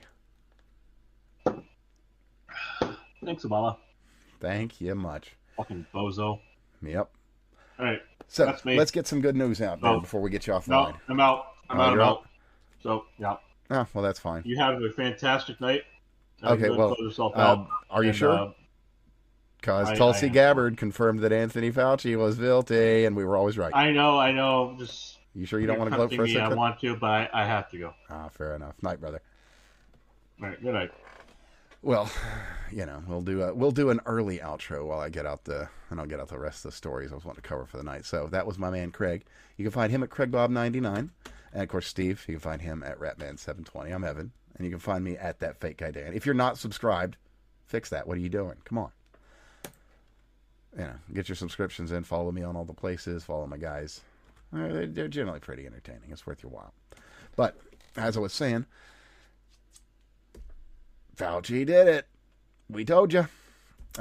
On her last day, man, I hate it when I can't remember names. Tulsi Gabbard basically just dropped all the files that back up everything that we've been saying all along. Well, like I did last week, gave you the basic breakdown of the timeline on how COVID started, where, you know, the theft, cough, and transit and all that garbage. So, yeah, all confirmed. Anthony Fauci was directly responsible in funding the gain-of-function research on this, also directly had a hand in having intelligence agencies cover it up. Like when I think it was either the FBI or the CIA determined that it came from the Wuhan lab, and then for some reason from the top it was like, no, we're going to just not say that. Now you know why it came from the top and who the top was. So you got that. Anybody surprised? You shouldn't be. Next up is, well, we'll do this real quick. A cool account that you might ought to be following is at Japan_Nobunaga. I don't know if the guy is actually Japanese. We could be looking at a Best Mom Eva thing. Was that the account? I don't know. It was one of Loping's account that was supposed to be a Japanese mom or whatever. So this might be a Japanese guy, might not be. Either way, puts out pretty fun, endearing tweets with fun little art every now and then. But you know, every now and then he'll just drop some straight politicized stuff. And his English is really good when he does. But then again, I also see M-dashes. So who knows? Who knows? Anyway, I'll just read it off for you because he breaks down the whole thing. The whole thing in this case, I'll be clear shortly, but British citizenship or asylumship. Here's the loophole. Step by step. Step 1, hold dual British-Pakistani citizenship while committing your crimes. Step 2, when Britain strips you of your British citizenship to deport you, renounce your Pakistani citizenship too. Step 3, declare yourself stateless. International law forbids the deporting of the stateless. Step 4, remain in Britain indefinitely. And yeah, that's what happened to a lot of the people that have actually literally committed horrible crimes in Britain. And it's like, well, we can't prosecute them, this and that. It's like, okay, well, if you can't fucking prosecute them, fix it. I don't care how. The Brits don't care how. That guy with the fucking knife yesterday, he doesn't care how. So you need to fix it. And you need to get on that shit quick. And speaking of fixing it and getting on that shit quick, from Mars M&M. M&Ms are getting a makeover. They're getting rid of all the artificial dye. They're following through with the corporate promise to do the Maha thing, which legitimately needs to be done. The one thing I can agree with European legislators on is that our food is unhealthy. It's delicious, but it could still be delicious. It just doesn't have to be neon fucking red or neon green or neon orange or whatever. You know, it can just be food that's food. So, what else have we got here? We got the new air traffic control system. We had talked about this a couple months ago. It's actually just starting to roll out now. The first of the... is it one in Denver? The Grand Junction Airport Tower. I think that's the Denver station. Or Denver Airport. So they're putting in brand new stuff, like new Garmin stuff, new everything, automated systems. So there's probably, let's be real, there's probably going to be some issues. Brand new systems are like that. Systems integrations are like that. But new stuff's happening. And it has needed to happen because we've been working on like analog tools and non-digital stuff for a long time. There's a lot of room for improvement, even just using new-ish tools. But I'll just read off of here from Sean Duffy's stuff here. Today, the Grand Junction Airport Tower in Colorado became the... Oh, okay. They're up to 100. So the 100th Air Tower control system upgraded with a brand new digital voice communication systems, replacing decades-old analog systems with cutting-edge technology to supercharge communication between controllers, aircraft, and ground facilities. Modern skies are here. In addition, don't know if you've seen, but a lot of airlines are adopting Starlink, and the people making use of it are just saying, absolute game changer. I've just got good internet I can use while I'm flying. I don't know how much cheaper it is. It probably isn't, if I'm to be realistic, because it's an airline. Nothing's cheap, other than occasionally the fares, and not with Spirit. Rest in peace. But yeah, so we've got the new system there. It's hit 100 towers, which is excellent. Be good to see that roll out further and all the kinks kind of ironed out, make it work proper. Well, what else? Man, there's a lot we could go into. It happens again every time. Oh, we actually covered this, but the trans rep from New Hampshire has been sentenced 33 years for kid diddling. Should surprise no one. Just good to see some actual results of that. We got 6 judges sent to jail out of Texas, including a Democrat judge and some city council members, for voter fraud, surprising no one. We didn't get the direct video, the good video of the Carmelo Anthony stabbing, but distant video has been brought to light, and you can basically see everything that's happened. There's really no room for interpretation here. It's like the kid is in there, he does the thing, he runs away, tosses something, the something being, of course, the knife, and goes and tries to say it's self-defense, etc. from there. And as well, you know what? I'll also include the body cam footage of his arrest, because it just kind of paints the picture more fully too. You get the idea this kid isn't remorseful, he's not upset, he's just like, I was defending myself, whatever. And right. Also, we got a picture of the murder weapon too.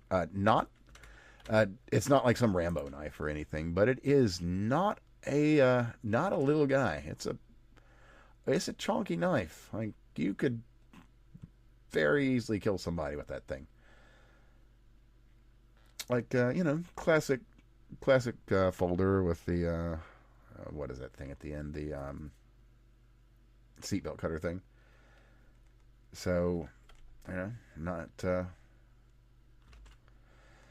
the scariest thing, but fucking enough to kill Anthony Metcalf. So, it's more than adequate for the task.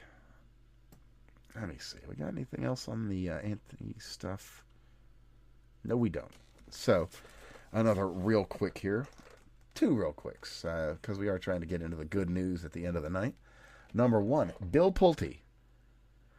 a much hated figure in Washington because he is not a Washington figure.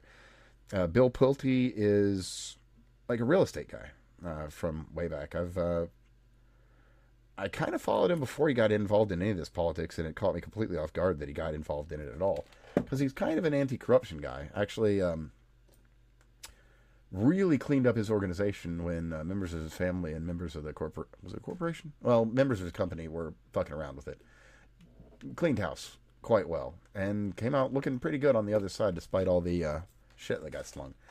So anyway, Bill Pulte's been put in as the DNI to replace... excuse me, to replace Tulsi. And man, they are upsetty spaghetti. Because Bill Pulte is a clean house kind of guy. And that's exactly what he plans to do. So, he's gone in there. Have they got the quote? They don't have the specific quote from him, but the long and the short is he's gone in there with the idea of, we're going to cut the fat. Every last fucking vesicle. The sources say that Pulte is eyeing to cut hundreds of jobs at the Office of the Director of National Intelligence. I say, Godspeed, sir. Godspeed.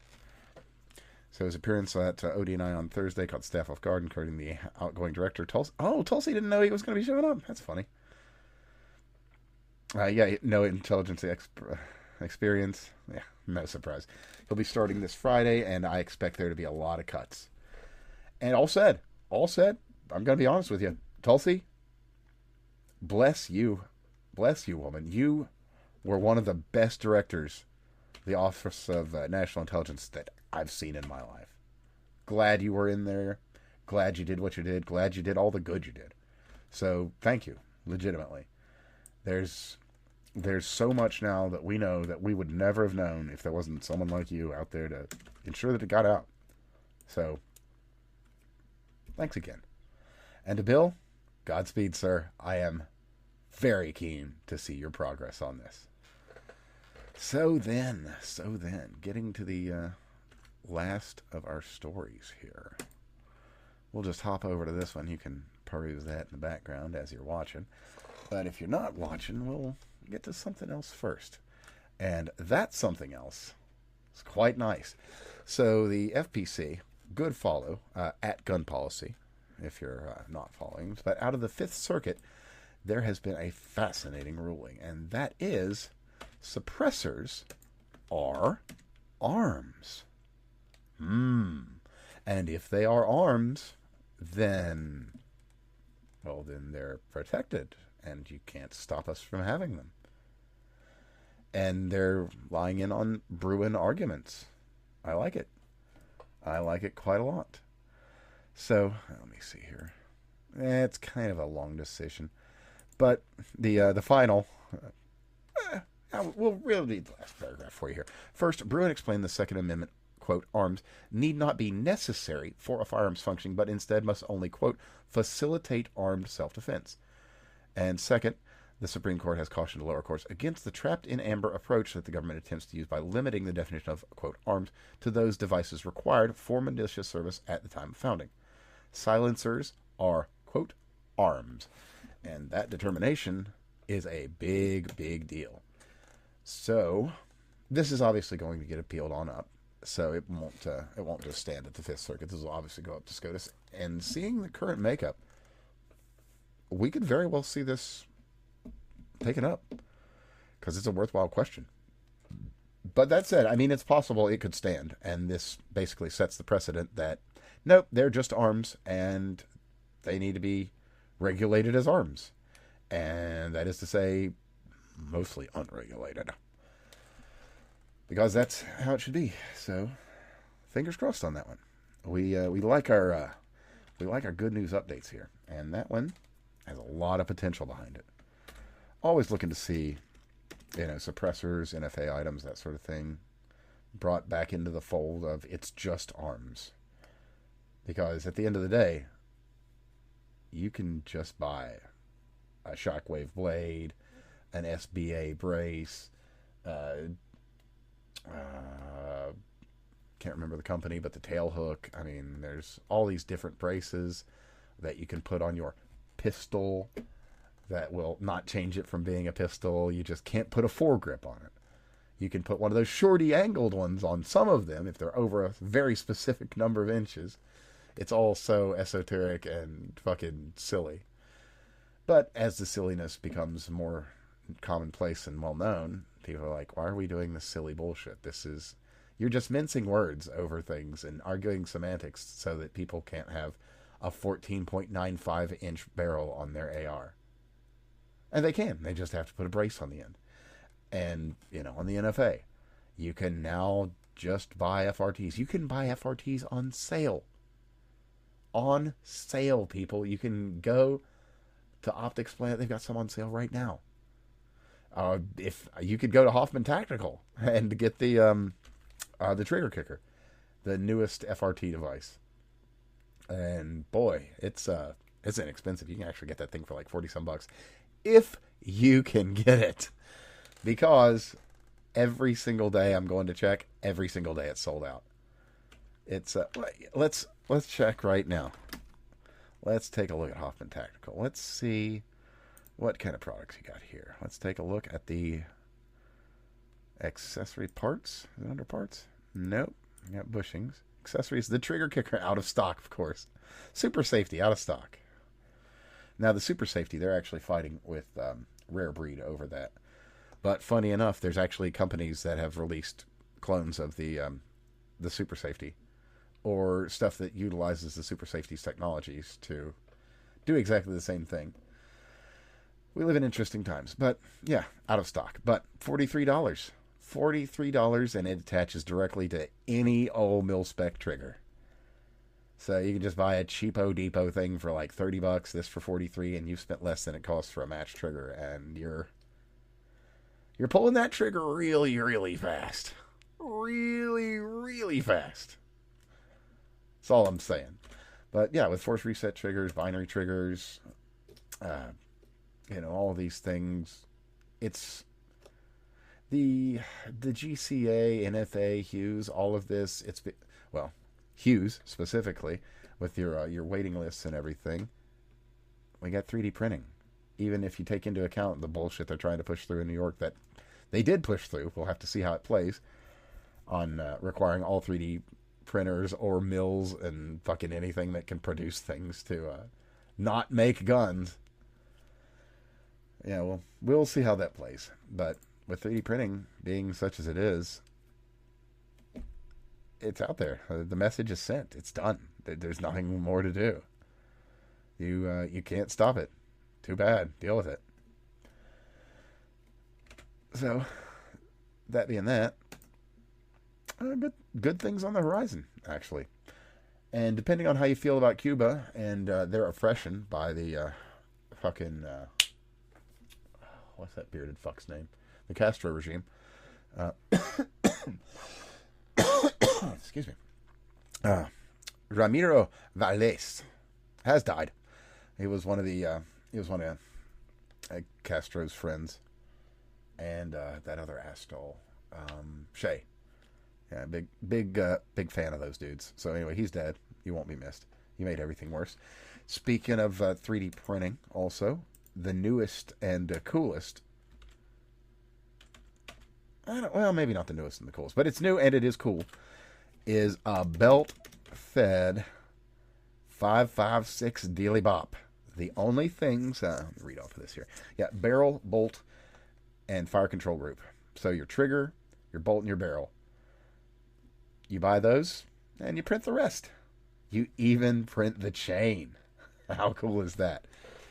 So yeah, you just buy your ammo, you load it up on the printed links.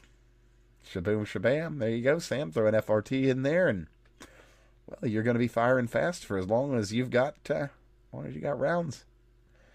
Works, I think, similarly to the M60 system, at least looking at the operating of it. And yeah, here we are, people. Isn't that cool?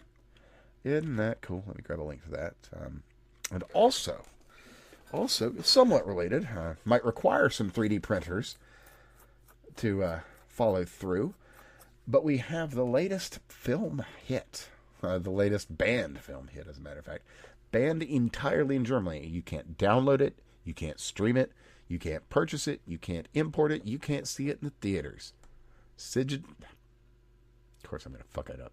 Citizen Vigilante by Uwe Boll, starring Armie Hammer.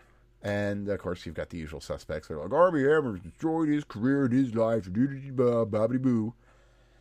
Of course they are, because this tells a story that is very uncomfortable. Much like Rampage, it tells an uncomfortable story. This one, way, way more wholesome. Unfortunately, every bit as dark. The movie opens. I'll give you the opening. Not going to give you much more.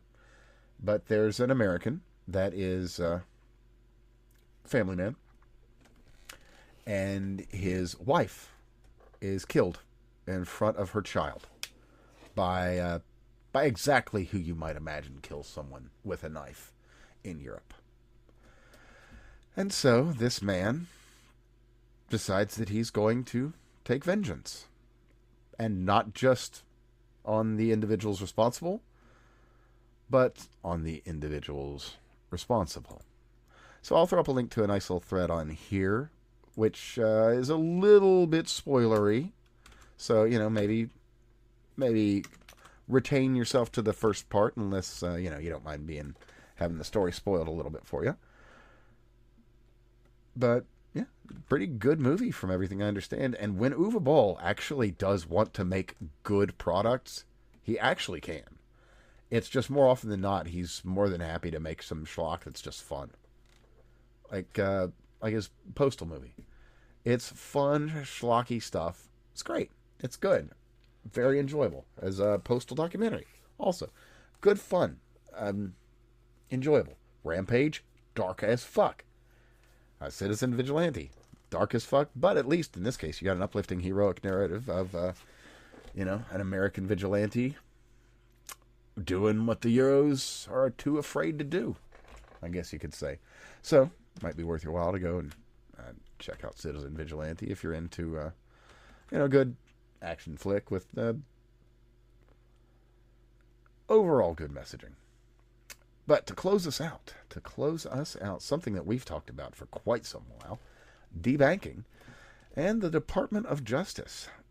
Well, now that we have a Department of Justice as opposed to a Department of Injustice, they're actually trying to do something about it.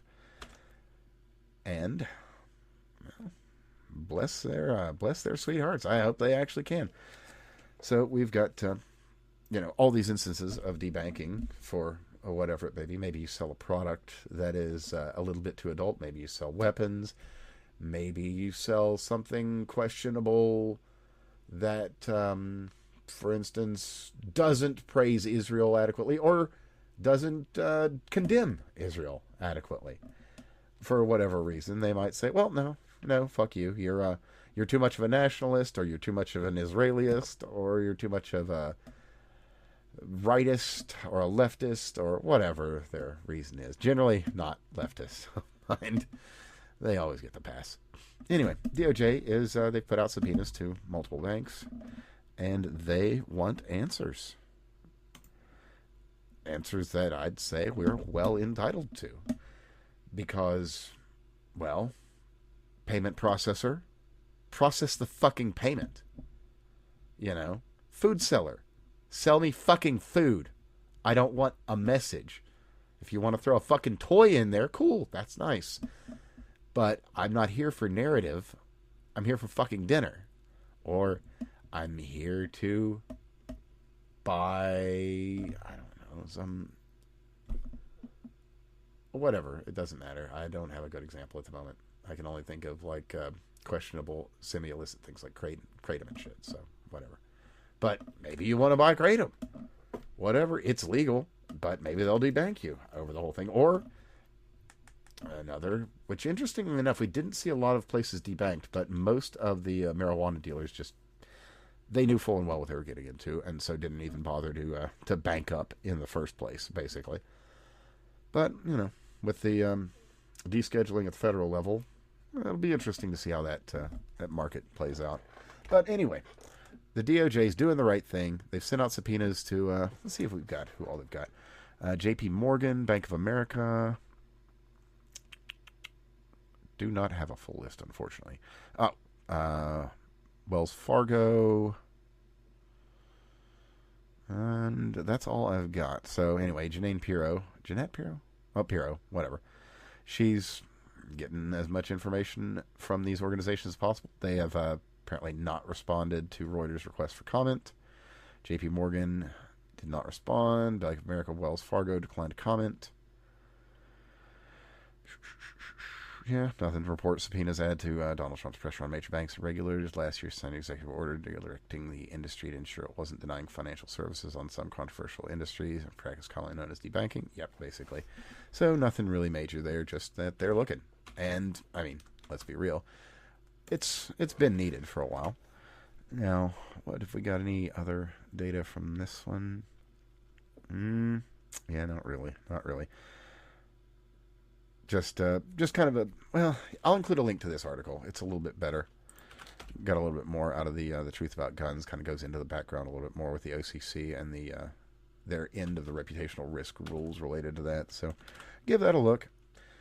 And let me think. Is there anything else I needed to hit this week? We got the cool 3D printed guns.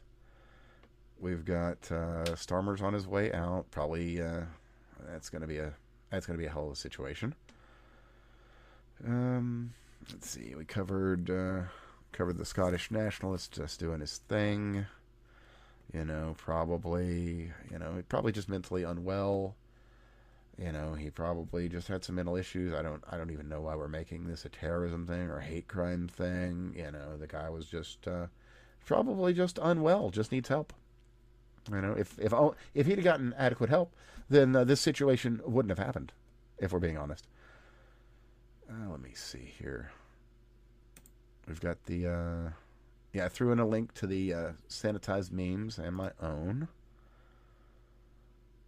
Man, I don't know if I've got a whole lot more to go over. Let's see. Chuck Schumer's statement: the Save America Act would remove 25 million people from the voter rolls, and that's supposed to be a bad thing, Chuck?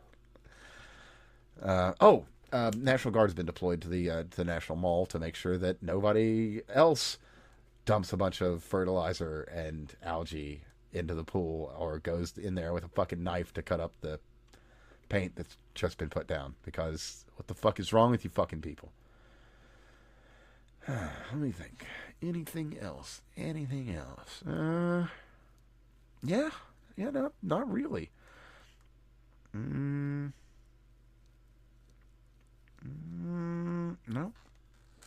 I got nothing. I mean, I could. Well, that's not accurate. I could go into a lot of detail about a lot of different things, but there just really isn't the time, and I don't want to get into the negative. We ended on a high note, so let's keep it there.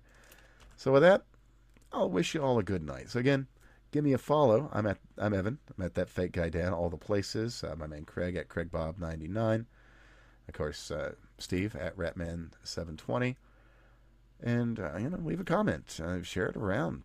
Tell everybody you know to be listening to the best show in the sector, because legitimately, nobody's really quite doing what we do, and the ones that are, and they're fucking dropping the ball. I'm not going to lie to you.